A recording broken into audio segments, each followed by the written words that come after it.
ನಮ್ಮ ಕಡೆಯಿಂದ ಏನು ಎಲ್ಲ ನಡೆದಿದೆ ಅದರ ಬಗ್ಗೆ ನಾನು ಸಂಪೂರ್ಣವಾಗಿ ವಿವರ ಕೊಡೋಕ್ಕೆ ಬಂದಿದ್ದೀನಿ. 2023 ಆಗಸ್ಟ್ 31ನೇ ತಾರೀಕು ನಾವು 11 ಗಂಟೆಗೆ ಅವರು ಅಪಾರ್ಟ್ಮೆಂಟ್ಗೆ ಕತೆ ಹೇಳೋಕ್ಕೆ ಹೋಗಿದ್ವಿ. ಅವರ ಅಪಾರ್ಟ್ಮೆಂಟು ಒಳಗಡೆಗೆ ಹೋಗ್ಬೇಕಪ್ಪ ಅಂತಂದರೆ ಒಂದು ಚೆಕಿಂಗ್ ಇರುತ್ತೆ ಅವ್ರದ್ದು ಅಪಾರ್ಟ್ಮೆಂಟ್ ಒಳಗಡೆಗೆ. ಅಲ್ಲಿ ಸೆಕ್ಯೂರಿಟಿ ಚೆಕ್ ಇರುತ್ತೆ. ಆ ಸೆಕ್ಯೂರಿಟಿ ಚೆಕ್ಕಲ್ಲಿ ಟೈಮು ಮತ್ತು ಯಾರ್ಯಾರು ಹೋಗಿದ್ದೀವಿ ಅನ್ನೋದು ಡೀಟೇಲ್ ಇರುತ್ತೆ, ಕಾರ್ ನಂಬರು ಇರುತ್ತೆ. ಅದನ್ನು ಮುಗಿಸ್ಕೊಂಡು ವಾಪಸ್ಸು ಎಷ್ಟು ಗಂಟೆಗೆ ಬಂದ್ವಿ ಅನ್ನೋದನ್ನು ಅದು ರೆಕಾರ್ಡ್ ಆಗಿರುತ್ತೆ. ನಾವು 2 ನಿಮಿಷ ಕತೆ ಹೇಳಿದ್ದೀವ, ಅವರಿಗೆ 2 ಅವರ್ ಕತೆ ಹೇಳಿದ್ದೀವ ಅನ್ನೋದು ಸಾಕ್ಷಿ ಸಮೇತ ಅವರ ಏನು ಸೆಕ್ಯೂರಿಟಿ ಚೆಕ್ಕಲ್ಲಿರುತ್ತೆ. ಮತ್ತು ಸಾಧ್ಯ ಆದರೆ ಅವರ ತುಂಬ ದೊಡ್ಡ ಅಪಾರ್ಟ್ಮೆಂಟ್ ಅದು. ಆ ಅಪಾರ್ಟ್ಮೆಂಟಲ್ಲಿ CCTVಗಳು ಸಾಕಷ್ಟು ಇರ್ತವೆ. ಆ ಸಾಕಷ್ಟು CCTVಯಲ್ಲೂ ನಾವು ಅವರಿಗೆ ಎಷ್ಟೊತ್ತು ಕತೆ ಹೇಳಿದ್ದೀವಿ ಮತ್ತು ಅವ್ರ ಜೊತೆಗೆ ಎಷ್ಟೊತ್ತು ಟೈಮ್ ಸ್ಪೆಂಡ್ ಮಾಡಿದ್ದೀವಿ ಅನ್ನೋದು ರೆಕಾರ್ಡ್ ಆಗಿರುತ್ತೆ. ಅದು ನಾವು ಮುಂದೆ ಯಾವುದೇ ಸಂದರ್ಭದಲ್ಲಿ ಅದನ್ನು ಬಳಸ್ಕೊಂಡು ಹೋಗ್ಬೋದು. ನಾವು ಅವರಿಗೆ ರಾಘವೇಂದ್ರ ನಾಯಕ್ ಅವರು ಕಥೆಯನ್ನು ಒಂದು ನನಗೆ 2022 ಟೈಮಲ್ಲಿ ನನಗವರು ಒಂದು ಲೈನ್ ಹೇಳಿದರು. ಆ ಲೈನು ನನಗೆ ತುಂಬ ಇಷ್ಟ ಆಯಿತು, ತುಂಬ ಚೆನ್ನಾಗಿದೆ. ನಾನು ಡೈರೆಕ್ಟ್ ಮಾಡಿ ಸುಮಾರು ವರ್ಷ ಆಗಿತ್ತು. ನಾನು ಡೈರೆಕ್ಟ್ ಮಾಡೋಕ್ಕೆ ಕಾಯ್ತಾ ಇದ್ದೀನಿ, ಒಂದು ಒಳ್ಳೆ ಕತೆ ಸಿಕ್ಕರೆ ಚೆನ್ನಾಗಿರುತ್ತೆ ಅಂತ ನಾನು ಅವ್ರ ಕಥೆನ ಸೆಲೆಕ್ಟ್ ಮಾಡಿಕೊಂಡೆ. ಆ ಕತೆ ನಾವು ಸುಮಾರು ಒಂದು 5-6 ತಿಂಗಳು ವರ್ಕ್ ಮಾಡಿ ಅದನ್ನು ಸ್ಕ್ರೀನ್ ಪ್ಲೇ ಎಲ್ಲ ಮಾಡಿದ್ವಿ. ಸ್ಕ್ರೀನ್ ಪ್ಲೇ ಆದ ಮೇಲೆ ನಾವು ಡಾರ್ಲಿಂಗ್ ಕೃಷ್ಣ ಅವರಿಗೆ ನಾವು ಆ ಕಥೆನ ಹೇಳಿದ್ವಿ. ಅದಲ್ಲದೆ ಆ ಕಥೆನ ನಾವು ಸುಮಾರು 5-6 ತಿಂಗಳು ವರ್ಕ್ ಮಾಡೋ ಟೈಮಲ್ಲಿ ಸುಮಾರು ಒಂದು 5-6 ಜನ ರೈಟರ್ಸ್ಗಳಿಗೆ ಹೇಳಿದ್ವಿ. ಅದರಲ್ಲಿ ಮೇನು ಆಕಾಶ್ ಶ್ರೀವಾತ್ಸವ್ ಡೈರೆಕ್ಟರ್ ಒಬ್ಬರು ಇದ್ದಾರೆ. ಅದ್ರ ಜೊತೆಗೆ ತಮಿಳು ಕೆಲವು ರೈಟರ್ಸ್ ಇದ್ದಾರೆ, ಆಮೇಲೆ ಮತ್ತೆ ಕನ್ನಡದಲ್ಲೂ ಕೆಲವು ರೈಟರ್ಸ್ ಇದ್ದಾರೆ.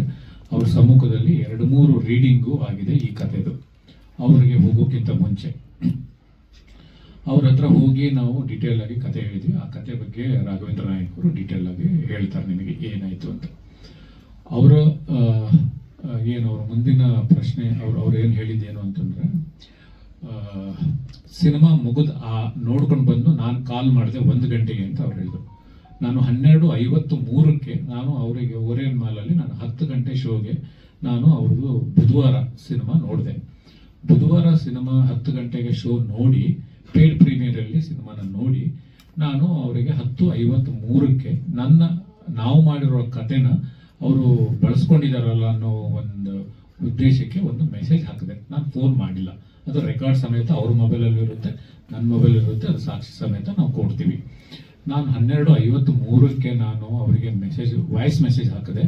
ವಾಯ್ಸ್ ಮೆಸೇಜ್ ಹಾಕಿದ್ದ ತಕ್ಷಣನೇ ನನಗೆ ಕಾಲ್ ಮಾಡಿದ್ರು. ಅವರು ತಕ್ಷಣನೇ ಕಾಲ್ ಮಾಡಿದ್ರು. ನಾನು ಅದರಲ್ಲಿ ಹೇಳಿದ್ದೆ ವಾಯ್ಸ್ ಮೆಸೇಜಲ್ಲಿ, ನಿಮ್ಮ ಸಿನಿಮಾ ನಾನು ನೋಡಿದೆ, ಸಿನಿಮಾ ಚೆನ್ನಾಗಿದೆ, ನಿಮ್ಗೆ ಒಳ್ಳೇದಾಗಲಿ.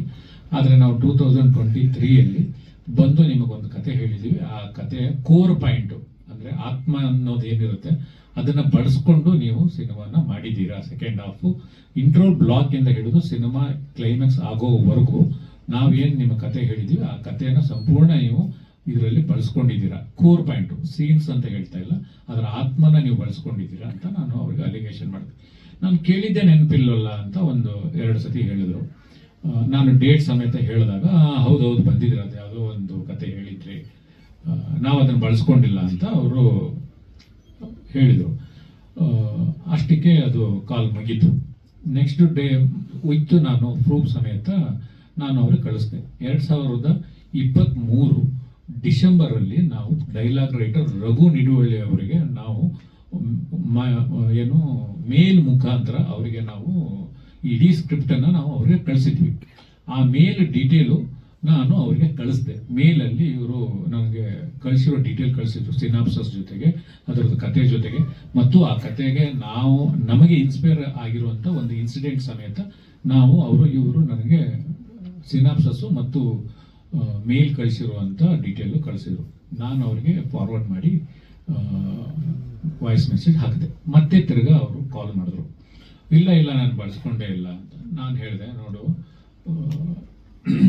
ಡಾರ್ಲಿಂಗ್ ಕೃಷ್ಣ ಅವರೇ, ನೀವು 2013ರಿಂದ ನಾವು ಪರಿಚಯ, ತುಂಬ ಒಂದು ದೊಡ್ಡ ಲಾಂಗ್ ರಿಲೇಷನ್ಶಿಪ್ ಇದೆ.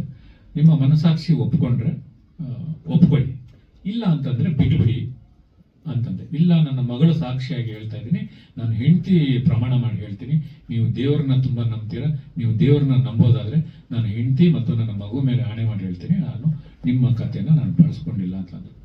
ಆಯ್ತು, ನಿಮ್ಮ ಆತ್ಮಸಾಕ್ಷಿಗೆ ಈ ವಿಷಯನ ಇದನ್ನ ಬಿಟ್ಬಿಡ್ತೀನಿ ಅಂತ ನಾನು ಶುಕ್ರವಾರ ನಾನು ಈ ವಿಷಯನ ಬಿಟ್ಟೆ. ನಾನು ಅಲ್ಲಿಗೆ ಆಯ್ತು, ಸರಿ ನಿಮ್ಮ ಆತ್ಮಸಾಕ್ಷಿನೇ ಒಪ್ಕೊಳ್ಳಲ್ಲ ಅಂತಂದ್ಮೇಲೆ ಸರಿ, ಇದಕ್ಕೆ ಮೇಲೆ ನಿಮ್ಮ ಜೊತೆಗೆ ವಾದ ಮಾಡಿ ಮತ್ತು ನಿಮಗೆ ಪದೇ ಪದೇ ಅದನ್ನು ಹೇಳಿ ಏನು ಪ್ರಯೋಜನ ಇಲ್ಲ ಅಂತ ನಾನು ಅದನ್ನ ಬಿಟ್ಟೆ. ಅದಾದ್ಮೇಲೆ ನಂದು ಏನು ಅಂದ್ರೆ ಇವ್ರ ಹತ್ರ ಕಥೆಯ ರೈಟ್ಸ್ ನನ್ನ ಹತ್ರ ಇದೆ, ಅಂದ್ರೆ ಅದಕ್ಕೆ ರೈಟಿಂಗ್ಗೆ ಮತ್ತು ಎಲ್ಲದಕ್ಕೂ ಇವ್ರಿಗೆ ರೆಕಮೆಂಡೇಶನ್ ನಾನು ಪೇ ಮಾಡಿದ್ದೀನಿ. ಜಿ ಸಿನಿಮಾಸ್ ಪರವಾಗಿ ಈ ಕಥೆನ ನಾನು ತಗೊಂಡಿದ್ದೀನಿ. ಆದ್ರಿಂದ ನಾನು ಇಷ್ಟನ್ನ ನಾನು ಮಾಡಿ ನಾನು ಮುಗಿಸಿದೆ. ಆಯ್ತು ಸರಿ, ಡಾರ್ಲಿಂಗ್ ಕೃಷ್ಣ ಸುಮಾರು ವರ್ಷದಿಂದ ನನಗೆ ಪರಿಚಯ ಇರೋ ವ್ಯಕ್ತಿ ಮತ್ತು ನನ್ನ ಫ್ರೆಂಡು ಅಂತ ನಾನು ಅದನ್ನು ಬಿಟ್ಟು ಆದ್ಮೇಲೆ ಒಬ್ಬ ರೈಟರ್ ಆಗಿ ಅವರಿಗೆ ಒಂದು ತವಕ ಇರುತ್ತೆ. ಅದಾದ್ಮೇಲೆ ಏನು ನಡೀತು ಅನ್ನೋದನ್ನ ರಾಘವೇಂದ್ರ ನಾಯಕ್ ಅವರು ಹೇಳ್ತಾರೆ. ಕಂಟಿನ್ಯೂ ಹೇಳ್ತೀನಿ, ಯಾಕಂದ್ರೆ ಅದಾದ್ಮೇಲೆ ನನಗೆ ಆಕ್ಚುಲಿ ನನ್ನ ಸರ್ಕಲ್ ಅಲ್ಲಿ ನನ್ನ ಇಂಡಸ್ಟ್ರಿ ಫ್ರೆಂಡ್ಸ್ ಎಲ್ಲರಿಗೂ ಗೊತ್ತಿತ್ತು. ಯಾಕಂದ್ರೆ ತುಂಬಾ ಜನ ಫೋನ್ ಮಾಡಿ ನನಗೆ ಸ್ಯಾಟರ್ಡೆ ನೀನ್ ಹೇಳಿದ ಕತೆ ಇದೆ, ಸೆಕೆಂಡ್ ಹಾಫ್ ಅಲ್ಲಿ ಅದೇ ಮಾಡ್ಕೊಟ್ಟಿದ್ದಾರೆ. ಆಮೇಲೆ ನಾನು ಕೃಷ್ಣ ಅವ್ರಿಗೆ ಕತೆ ಹೇಳಿದ್ದು ನಾನು ಶೇರ್ ಮಾಡ್ತೀನಿ, ಯಾಕಂದ್ರೆ ನಮ್ಮ ಡೈಲಾಗ್ ರೈಟರ್ ಗೊತ್ತು, ಅವ್ರಿಗೆಲ್ಲ 5-6 ವರ್ಷದ ಹಿಂದೆನೆ ಗೊತ್ತು ಆ ಕತೆ. ಗುರು ಸರ್ಗೆ ನಾನು ಯಾವಾಗ ಹೇಳಿದ್ದೀನಿ ಅದಕ್ಕೆ ಮುಂಚೆನೆ ಅದು 2-3 ಸಲ ನಾನೇ ಸಿನಿಮಾ ಮಾಡ್ಬೇಕಂತ ಹೋಗಿದ್ದೀನಿ. ನಿಮ್ಮ ಒಬ್ಬ ಜರ್ನಲಿಸ್ಟ್ ಅವ್ರಿಗೂ ಕೂಡ ತುಂಬಾ ಗೊತ್ತು, ನಾನು ಅವ್ರ ಹೆಸರು ಹೇಳಲ್ಲ, ಅವ್ರು ನಿಮ್ಗೆ ಗೊತ್ತಿರುತ್ತೆ, ನಂಗೆ ತುಂಬಾ ಆತ್ಮೀಯರವರು. ಅವರು ಕೂಡ ಒಂದೊಂದು ಪ್ರೊಡ್ಯೂಸರ್ ಜೊತೆ ಮೀಟ್ ಮಾಡಿಸಿ ಅದೇ ಕತೆ ನಾನು ಹೇಳಿದ್ದೀನಿ ಒಂದು 6-7 ಇಯರ್ಸ್ ಬ್ಯಾಕು. ಸೊ ಅವರೆಲ್ಲ ಹೇಳಿದಾಗ ನಂಗೆ ಬೇಸರ ಆಗಿ, ಒಬ್ಬ ರೈಟ್ರು ಒಂದು ಕಥೆನ ಹಿಂಗೆ ಈಸಿಯಾಗಿ ಬ್ರೀಚ್ ಮಾಡ್ತಾರೆ ಅನ್ನೋ ಬೇಜಾರಲ್ಲಿ ನಾನೊಂದು ಇಂಡೈರೆಕ್ಟ್ ಆಗಿ ಯಾರು ಹೆಸರನ್ನ ಹೇಳದೆ ನಾನು ಒಂದು ಪೋಸ್ಟ್ ಮಾಡಿದ್ದೆ ಸಂಡೇ. ಸೊ ಅಂದ್ರೆ ಹೆಂಗೆ ನಾವು ಪ್ರಿಕಾಷನ್ಸ್ ತಗೋಬೇಕು ಒಂದು ಕಥೆನ ಒಬ್ರಿಗೆ ಹೇಳ್ಬೇಕಾದ್ರೆ, ಅಂದ್ರೆ ಎಷ್ಟೇ ದೊಡ್ಡ ವ್ಯಕ್ತಿ ಆದ್ರೂ ಕೂಡ ನಾವು ಅವತ್ತು ನಮ್ಮ ಹತ್ರ ವಾಯ್ಸ್ ರೆಕಾರ್ಡ್ ಅನ್ನೋ ಒಂದು ಇದ್ದಿದ್ರೆ, ನಾನೀಗ ಅಂದ್ರೆ ಕತೆ 1.5-2 ಗಂಟೆ ನಾನು ನರೇಟ್ ಮಾಡಿದ್ದೀನಿ ಅವ್ರಿಗೆ. ಅದಕ್ಕೆ ಮುಂಚೆ ಮಾತಾಡಿದ್ದು, ಅದಾದ್ಮೇಲೆ ಕತೆ ಮೇಲೆ ಡಿಸ್ಕಷನ್ ಆಗಿದೆ, ಎಲ್ಲ ಅದ್ರಲ್ಲಿ ರೆಕಾರ್ಡ್ ಆಗ್ತಿತ್ತು. ಸೊ ಅದರಿಂದ ಈಸಿಯಾಗಿ ನಾವು ಅದನ್ನ ಇದು ಮಾಡ್ಬೋದಿತ್ತು. ಅದರಿಂದ ನಾನು ಬೇಸರವಾಗಿ ಅದೆಲ್ಲ ಡೀಟೇಲ್ ಏನೇನು ಮಾಡ್ಬೋದು, SW ರಿಜಿಸ್ಟ್ರೇಷನ್ ಮಾಡಬೇಕು, ಪ್ರತಿ ಹಂತದ ಕಥೆಯನ್ನು ನಾವು ಮೇಲ್ ಮಾಡ್ಕೋಬೇಕು. ಸೊ ಎಲ್ಲರಿಗೂ ಒಂದು ಮಾನದಂಡ ಆಗಲಿ ಅನ್ನೋ ಕಾರಣಕ್ಕೆ ನಾನು ಅದನ್ನ ನೋವಿಂದ ಮೇಲ್ ಮಾಡಿದ್ದು. ಆ ಪೋಸ್ಟ್ ಸಿಕ್ಕಾಪಟ್ಟೆ ವೈರಲ್ ಆಯಿತು. ಆಮೇಲೆ ಅದನ್ನ ಡಾಟ್ ಕನೆಕ್ಟ್ ಮಾಡಿಕೊಂಡು ಯಾರಿಗೆ ನಾನು ಹೇಳಿದ್ದು ಅನ್ನೋದೆಲ್ಲ ಕನೆಕ್ಟ್ ಆಯಿತು.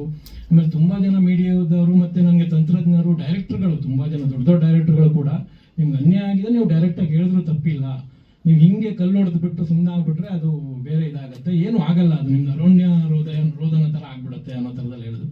ಸೊ ಇಲ್ಲಿ ನನಗೇನು ಭಯ ಇಲ್ಲ ಅನ್ನೋ ಥರದಲ್ಲಿ ನಾನು ಏನಾಯ್ತು ಅನ್ನೋದು ತುಂಬ ಸಭ್ಯ ಭಾಷೆಯಲ್ಲಿ ತುಂಬ ಪ್ರೊಫೆಷ್ನಲ್ ಆಗಿ ನಾನು ಬರೆದೆ.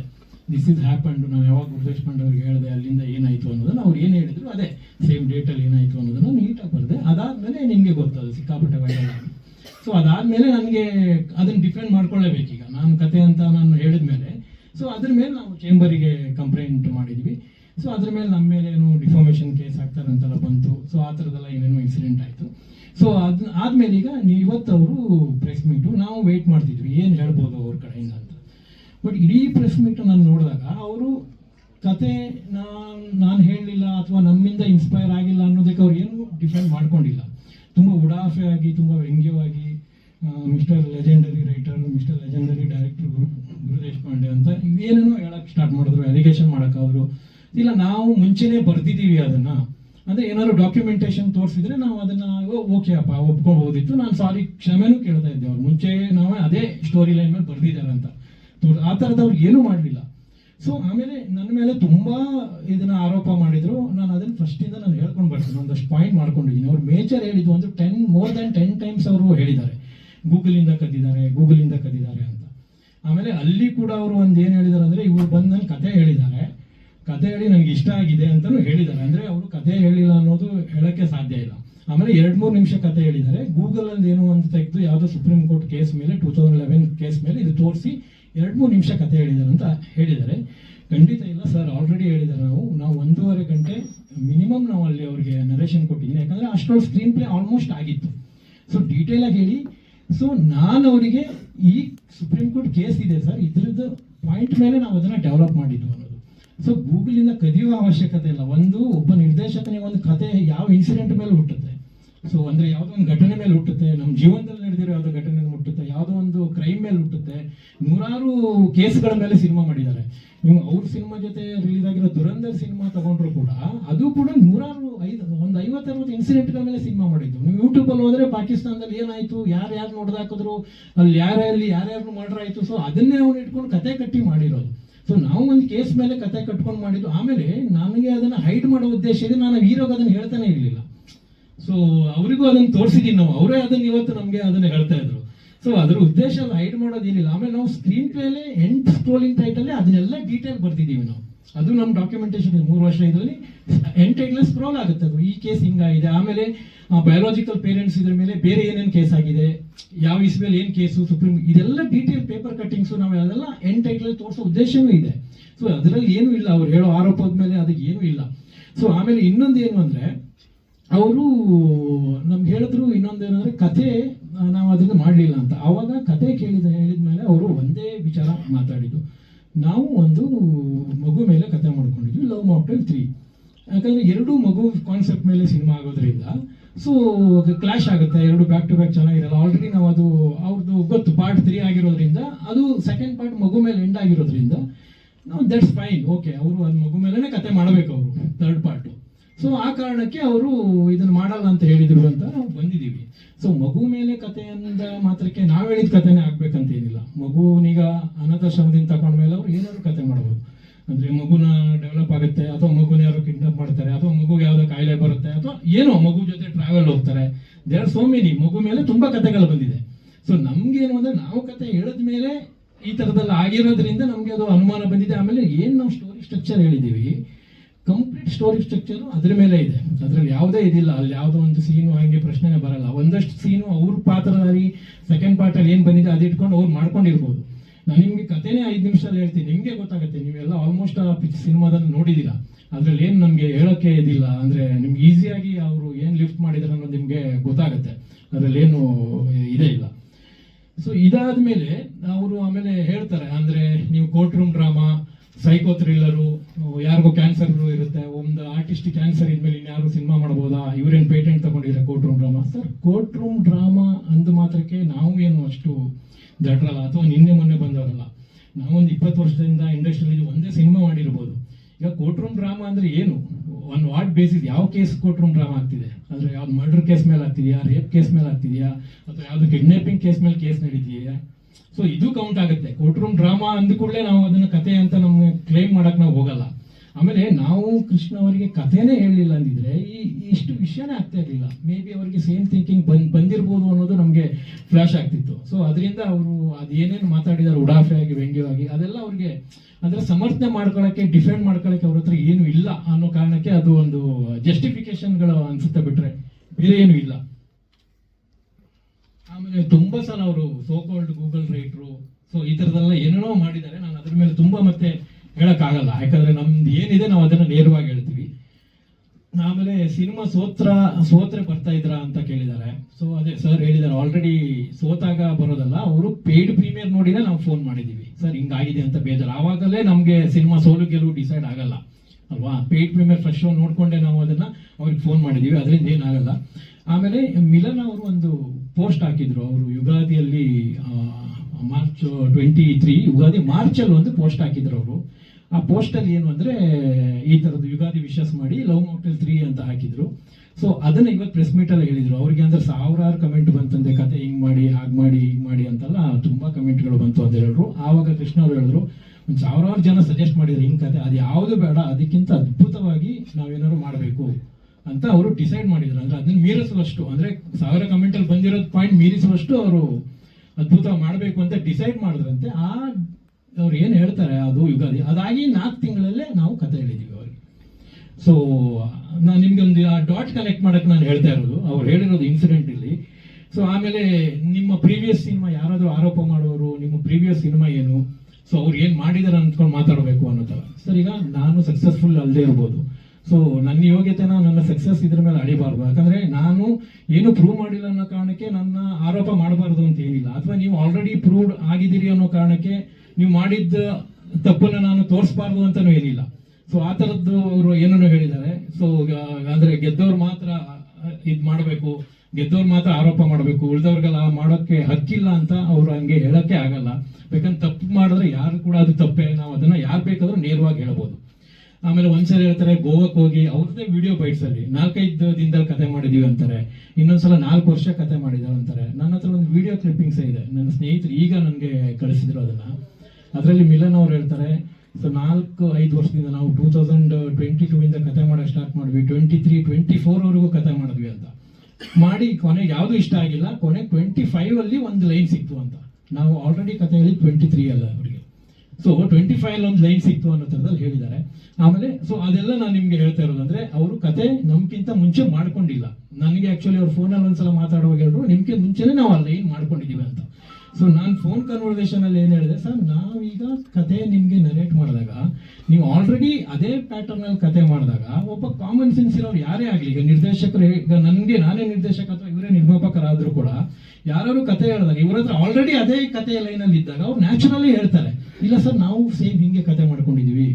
ಸೊ ಹೀಗೆ ಆಗುತ್ತೆ. ಒಂದು ಮಗುನ ಸಾಕ್ತಾರೆ, ಆ ಮಗು ಅಪ್ಪ ಅಮ್ಮ ಬಂದು ಇಂಟ್ರೋಲ್ ಬ್ಲಾಕ್ ಅಲ್ಲಿ ಸರ್ ಇದು ಮಗು ನಮ್ಗೆ ಸೇರ್ಬೇಕು, ನಾವು ಬಯೋಲಾಜಿಕಲ್ ಪೇರೆಂಟ್ಸು, ಆ ಹುಡುಗ ಹೋಗಲ್ಲ ಅಂತಾನೆ. ಸೊ ಆಮೇಲೆ ಅದ್ರ ಮೇಲೆ ಕೇಸ್ ಹಾಕ್ತಾರೆ, ಕೋರ್ಟ್ ಇಂದ ನೋಟಿಸ್ ಬರುತ್ತೆ, ಎರಡೂ ಪಾರ್ಟಿಯವರು ಕೋರ್ಟ್ ಅಲ್ಲಿ ಆರ್ಗ್ಯುಮೆಂಟ್ ಆಗುತ್ತೆ, ಬಯೋಲಾಜಿಕಲ್ ಪೇರೆಂಟ್ಸು ಈ ಮಗು ನಮ್ದು ಅಂತ ಅಲ್ಲಿ ವಾದ ಮಾಡ್ತಾರೆ. ಇವ್ರು ಸಾಕ್ತದ ತಂದೆ ಅವ್ರು ಹೇಳ್ತಾನೆ ನಾನು ಹೆಂಗ್ ಸಿಕ್ತು ಮಗು ಅಂತ ಅವ್ನು ಫ್ಲಾಶ್ ಬ್ಯಾಕ್ ಹೇಳ್ತಾರೆ. ಆಮೇಲೆ DNA ಟೆಸ್ಟ್ ನಡೆಯುತ್ತೆ, ಬೇರೆ ಬೇರೆ ಏನೇನು ಪ್ರೊಸೆಸ್. ಈಗ ನೀವು ಲವ್ ಮಾಕ್ಟೇಲ್ ಕೂಡ ಅದೇ ಬೇಸ್ ಮೇಲೆ ಇನ್ನೂ ಡೀಟೇಲ್ ಎಲ್ಲ ಇದೆ ಅದರಲ್ಲಿ, ಇನ್ಸೈಡ್ ಏನೇನು ನಡೆದಿದೆ ಅಂತ. ಸೊ ಟೋಟಲ್ ನಾವು ಆ ಕತೆ ಹಂಗ್ ಬಂದಾಗ ಅವ್ರು ಆಲ್ರೆಡಿ ಮುಂಚೆನೆ ಆ ಕತೆ ಮಾಡ್ಕೊಂಡಿದ್ದಾಗ ಡೆಫಿನೆಟ್ಲಿ ಅವ್ರು ಕೇಳಬೇಕು ನಮಗೆ.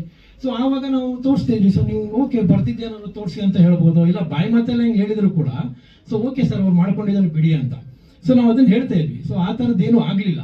ಸೊ ಹಂಗಾಗಿರೋದ್ರಿಂದ ನಾನು ಅದನ್ನ ಆ ಥರದವ್ರು ಕೇಳಲಿಲ್ಲ ಅದನ್ನ.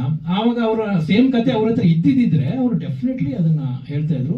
ಆ ಟೈಮಲ್ಲಿ ಅವ್ರ ಹತ್ರ ಕತೆ ಇರಲಿಲ್ಲ, ಅವರು ಜಸ್ಟ್ ಮಗು ಮೇಲೆ ಸಿನಿಮಾ ಮಾಡಬೇಕು ಅಂತ ಅಂದ್ಕೊಂಡಿದ್ರು ಅಷ್ಟೇ. ನಾವು ಕತೆ ಹೇಳಿದ್ವಿ, ಅದಾದ್ಮೇಲೆ ಟ್ರೈ ಮಾಡಿದ್ದಾರೆ, ಆಗಿಲ್ಲ. ಮೋಸ್ಟ್ಲಿ ನಮ್ಮ ಕತೆ ಅವರಿಗೆ ಕನೆಕ್ಟ್ ಆಗಿರ್ಬೋದು, ಇಮೋಷನಲ್ ಬ್ಲಾಕ್. ಸೊ ಅಂತ ನಮ್ಮ ಒಂದು ಆರೋಪ ಅವ್ರ ಮೇಲೆ.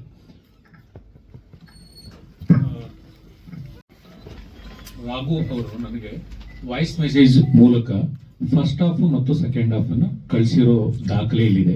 ಇದ್ರದ್ದು ಪೂರ್ತಿ ಡೀಟೇಲ್ ನಾವು ಕೋರ್ಟಿಗೆ ಕೊಡ್ತೀವಿ. ನಾನು ಸುಮ್ಮನೆ ರೆಫರೆನ್ಸ್ ಆಗಿ ನಿಮಗೆ ತೋರಿಸ್ತಾ ಇದ್ದೀವಿ. ನೋಡಿ, 2023 ನವೆಂಬರ್ ಅಲ್ಲಿ ಫಸ್ಟ್ ಹಾಫ್ ಮತ್ತು ಸೆಕೆಂಡ್ ಹಾಫ್ ನಿಮಗೆ 20 ನಿಮಿಷ ಅವರು ನನಗೆ ಕಳಿಸಿರೋದು. ಅದರ ಜೊತೆಗೆ ಇನ್ನೊಂದು 2023 ನವೆಂಬರ್ 30 ಕೂಡಲ ಸಂಗಮ ಅಂತ ಆ ಪಿಕ್ಚರ್ಗೆ ನಾವು ಟೈಟ್ಲ್ ಇಟ್ಟಿದ್ದು, ಆ ಕತೆಗೆ ನಾವು ಕೂಡಲ ಸಂಗಮ ಅಂತ ಟೈಟ್ಲ್ ಇಟ್ಟಿದ್ದು. ಅಂದ್ರೆ ಒಂದು ಹಿಂದೂ ಹಬ್ಬ, ಒಂದು ಮುಸ್ಲಿಂ ಮಗುನ ಹೆಂಗೆ ಸಾಕ್ತಾನೆ ಅಂದ್ರೆ ಕೂಡಲ ಸಂಗಮ ಅಂತ ಟೈಟ್ಲು ರಿಜಿಸ್ಟರ್ ಆವಾಗಲೇ ಮಾಡಿದ್ದೀವಿ. ಚೇಂಬರ್ ಅಲ್ಲೂ ಅದು ಟೈಟ್ಲು ರಿಜಿಸ್ಟರ್ ಆಗಿದೆ. ಇದು ಫಸ್ಟ್ ಹಾಫ್, ಇದು ನವೆಂಬರ್ ಅಲ್ಲಿ, ಇದು ನೋಡಿ ಸಾಕ್ಷಿ ಸಮೇತ ನವೆಂಬರ್ ಅಲ್ಲಿ. ನಮ್ಮ ಹತ್ರ ಕತೆ ಇಲ್ಲ, 2 ನಿಮಿಷ ಅವ್ರು ಹೇಳಿದ್ದು ಅಂತ ಅವ್ರು ಏನ್ ಹೇಳಿದ್ದಾರೆ. ನಮ್ಮ ಹತ್ರ 2023 ಅಲ್ಲಿ ಪೂರ್ತಿ ಕತೆ ನಮ್ಮ ಹತ್ರ ರೆಡಿ ಇತ್ತು. ಅವರು ರಾಘು ಅವರಿಗೆ 2-3 ಸತಿ 10 ಸತಿ 50 ಸತಿ ಕಾಲ್ ಮಾಡಿದೀವಿ ಅಂತ ಹೇಳ್ತಾರೆ. ಕಾಲ್ ಯಾಕೆ ಮಾಡಿದಾರೆ ಅವ್ರು ನಮಗೆ? ಇವ್ರ ಅಡ್ರೆಸ್ ಕೇಳಕ್ಕಂತ. ಯಾರಾದರೂ ಅಡ್ರೆಸ್ ಕೇಳ್ತಾರ? ನಿಮಗೆ ಕೋರ್ಟಲ್ಲಿ ಕೇಸ್ ಹಾಕ್ಬೇಕಪ್ಪ ಅಂತಂದ್ರೆ ಯಾರಾದರೂ ಅಡ್ರೆಸ್ ಕೇಳ್ಬಿಟ್ಟು ಕೇಸ್ ಹಾಕ್ತಾರ? ಅಡ್ರೆಸ್ನ ಹುಡ್ಕೊಂಡು ಹಾಕ್ತಾರೆ ಅಲ್ವಾ? ಇವರೆಲ್ಲ ಓಡೋಗ್ಬಿಟ್ಟಿದ್ದಾರೆ ಅನ್ನೋ ತರ ಅವರು ನೆಪ ಹೇಳ್ತಾ ಇದ್ದಾರೆ. ಅದೇ ಗೊತ್ತು ನೋಡಿ. ಆಮೇಲೆ ಇನ್ನೊಂದು ನಾನು ತುಂಬಾ ವಿಶೇಷವಾದ ಇನ್ನೊಂದು ವಿಷಯ ಹೇಳ್ತೀನಿ ಕೇಳಿ. ಅವರು ನಿಮ್ಗೆಲ್ರಿಗೂ ಡಾಕ್ಟರ್ ರಾಜ್ಕುಮಾರ್ ಅವರು ಮತ್ತು ಪುನೀತ್ ರಾಜ್ಕುಮಾರ್ ಅವರು ಕಣ್ಣು ದಾನ ಮಾಡಿದ್ರು. ಆ ಕಣ್ಣು ದಾನ ಮಾಡಿರೋದು ವ್ಯಕ್ತಿ ಯಾರಿಗೆ ಆ ಕಣ್ಣುಗಳನ್ನು ಕೊಟ್ಟರು ಅಂತ ಯಾರು ಹೇಳಲ್ಲ. ಅದೇ ತರ ಅನಾಥಾಶ್ರಮಕ್ಕೆ ಒಂದು ಮಗುನ ನಾವು ದಾನ ಕೊಟ್ಟ ಆದ್ಮೇಲೆ ಆ ದಾನ ಮಗುನ ಯಾರು ಅದನ್ನ ತಗೊಳ್ತಾರೋ ಆ ಡೀಟೇಲ್ಸ್ ಯಾರಿಗೂ ಕೊಡೋದೇ ಇಲ್ಲ. ಫಸ್ಟ್ ಆಫ್ ಆಲ್ ಕತೆ ಅವರು ಕದ್ದಿರೋಕೆ ಸಾಕ್ಷಿ ಸಮೇತ ನಾವು ಯಾಕೆ ಹೇಳ್ತಾ ಇದ್ದೀವಿ ಅಂತಂದ್ರೆ, ಅನಾಥಾಶ್ರಮದಿಂದ ಮಗು ತಗೊಂಬಂದ್ರೆ ಒರಿಜಿನಲ್ ಪೇರೆಂಟ್ಸ್ ಏನಿದ್ದಾರೆ ಅವರು ಏನ್ ಮಾಡ್ತಾರೆ ಅಂತಂದ್ರೆ, ಒರಿಜಿನಲ್ ಪೇರೆಂಟ್ಸ್ ಹೋಗಿ ಅನಾಥಾಶ್ರಮಕ್ಕೆ ಮೇಲೆ ಕೇಸ್ ಹಾಕ್ಬೇಕು. ಮತ್ತು ಫಸ್ಟ್ ಆಫ್ ಆಲ್ ಅನಾಥಾಶ್ರಮಕ್ಕೆ ಕೇಳಬೇಕು ನಮ್ಮ ಮಗು ಎಲ್ಲಿದೆ, ನಮ್ಮ ಮಗು ನಮ್ಗೆ ವಾಪಸ್ ಬೇಕು ಅಂತ. ಅವರು ಡೈರೆಕ್ಟ್ ಆಗಿ ಅಡಾಪ್ಟ್ ಮಾಡಿರೋ ತಂದೆ ತಾಯಿ ಹತ್ರ ಬರೋದೇ first of all wrong concept ಅದು. ಅವರು ಸಿನಿಮಾ ಮಾಡಿರ್ಬೋದು, ಸಿನಿಮಾ ಇವತ್ತು ಚೆನ್ನಾಗಿ ಗೆದ್ದಿರ್ಬೋದು. ಅವರು ಲೆಜೆಂಡ್ರಿ ಡೈರೆಕ್ಟರ್ ಅಂತ ನಮ್ಮನ್ನ ಹೇಳಿದ್ದಾರೆ. ಆಮೇಲೆ ಲೆಜೆಂಡ್ರಿ ರೈಟರ್ ಅಂತ ಬೇರೆ ಮೆನ್ಷನ್ ಮಾಡಿದ್ದಾರೆ. ನನ್ನ ರಿಮೇಕ್ಗಳ ಬಗ್ಗೆ ಅವ್ರು ಹೇಳಿದ್ದಾರೆ. ಏನು ರುದ್ರತಾಂಡವ ಮತ್ತು ಜಾನ್ ಜಾನಿ ಜನಾರ್ದನ್ ಅಲ್ಲಿ ನಾನು ಅವರು ರಿಮೇಕ್ ಸಿನಿಮಾದಲ್ಲಿ ನಾನು ಅಂದ್ರೆ ನಿಮಗೆ ಅವತ್ತು ಅದು ರಿಮೇಕ್ ಅಂತ ಗೊತ್ತಿರ್ಲಿಲ್ವಾ? ಇಲ್ಲ, ಅವತ್ತು ನಿಮಗೆ ರಿಮೇಕ್ ಮಾಡುವಂತ ಅವಶ್ಯಕತೆ ಇತ್ತು, ಅವತ್ತು ನೀವು ರಿಮೇಕ್ಗಳನ್ನು ಮಾಡಿದ್ದೀರಾ. ಇವತ್ತು ನಿಮಗೆ ಲವ್ ಮಾಕ್ಟೇಲ್ ಅಂತ ಒಂದು ಸಿನಿಮಾ ಹಿಟ್ ಆದ್ಮೇಲೆ ರಿಮೇಕ್ಗಳನ್ನ ಮತ್ತು ರಿಮೇಕ್ ಡೈರೆಕ್ಟರ್ಗಳು ನಿಮಗೆ ಬೇಡ ಅಂತ ನೀವು ಡಿಸೈಡ್ ಮಾಡಿದ್ದೀರಾ. ನನ್ನ ಪ್ರಕಾರ ಸುಮಾರು ನಾನು ಲಿಸ್ಟ್ ಮಾಡ್ಕೊಂಡು ಬಂದಿದ್ದೀನಿ. ಅವ್ರು ಲೆಜೆಂಡ್ರಿ ಗುರು ದೇಶಪಾಂಡೆ ಅಂತ ಅವ್ರ ಬಾಯಲ್ಲಿ ಯಾಕೆ ಬಂತು ಅಂತ ನನಗೆ ಗೊತ್ತಿಲ್ಲ ಆ್ಯಕ್ಚುಲಿ. ನನಗೆ ರಿಮೇಕ್ ಮಾಡಿರುವಂಥ ಅತಿ ಹೆಚ್ಚು ರಿಮೇಕ್ಗಳನ್ನು ಮಾಡಿರುವಂಥ ದ್ವಾರಕೀಶ್ ಅವರು ಲೆಜೆಂಡ್ರಿ ಇದ್ದಾರೆ. ಅತಿ ಹೆಚ್ಚು ರಿಮೇಕ್ ಮಾಡಿರುವಂಥ ರವಿಚಂದ್ರನ್ ಅವರು ಲೆಜೆಂಡ್ರಿ ಇದ್ದಾರೆ. ಅತಿ ಹೆಚ್ಚು ರಿಮೇಕ್ ಸಿನಿಮಾಗಳಲ್ಲಿ ಸುದೀಪ್ ಸರ್ ಮಾಡಿದ್ದಾರೆ, ನಾರಾಯಣ್ ಸರ್ ಮಾಡಿದ್ದಾರೆ. ತುಂಬಾ ಜನ ರಿಮೇಕ್ ಸಿನಿಮಾಗಳನ್ನ ಮಾಡಿದ್ದಾರೆ. ಅದನ್ನ ಕನ್ನಡಕ್ಕೆ ಎಷ್ಟು ಅಡಾಪ್ಟ್ ಮಾಡ್ಕೋಬೇಕು ಮತ್ತು ಅದನ್ನ ಎಷ್ಟು ಚೆನ್ನಾಗಿ ಅದನ್ನು ಮಾಡಬೇಕು, ಎಷ್ಟು ಸಕ್ಸಸ್ ಆಗಿ ಮಾಡಬೇಕು. ನನ್ನ ಪ್ರಕಾರ ಅಲ್ಲ, ಅವ್ರು ಗೆದ್ದಿರೋರು ಮಾತ್ರ ಇದನ್ನೆಲ್ಲ ಮಾತಾಡಬೇಕು ಅಂತ ಹೇಳಿದ್ರು. ನನ್ನ ಮೋಸ್ಟ್ಲಿ ರಾಜಾ ಹುಲಿ ಒಂದು ಸಿನಿಮಾದ ಕಲೆಕ್ಷನ್ ಮತ್ತು ಅದು ಗಳಿಕೆ ಆಗಿರೋ ದುಡ್ಡು ಇವರು 3 ಸಿನಿಮಾ ಸೇರಿದ್ರು ಆಗಲ್ಲ.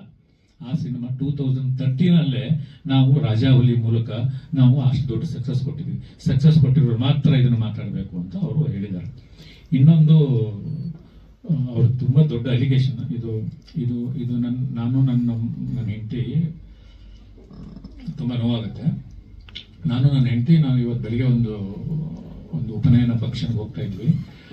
ಅವಾಗ ಡಾರ್ಲಿಂಗ್ ಕೃಷ್ಣ ಅವ್ರು ಹೇಳ್ತಾರೆ, ಫ್ರೆಂಡ್ಶಿಪ್ ಮಾಡ್ಬೇಕಪ್ಪ ಅಂತಂದ್ರೆ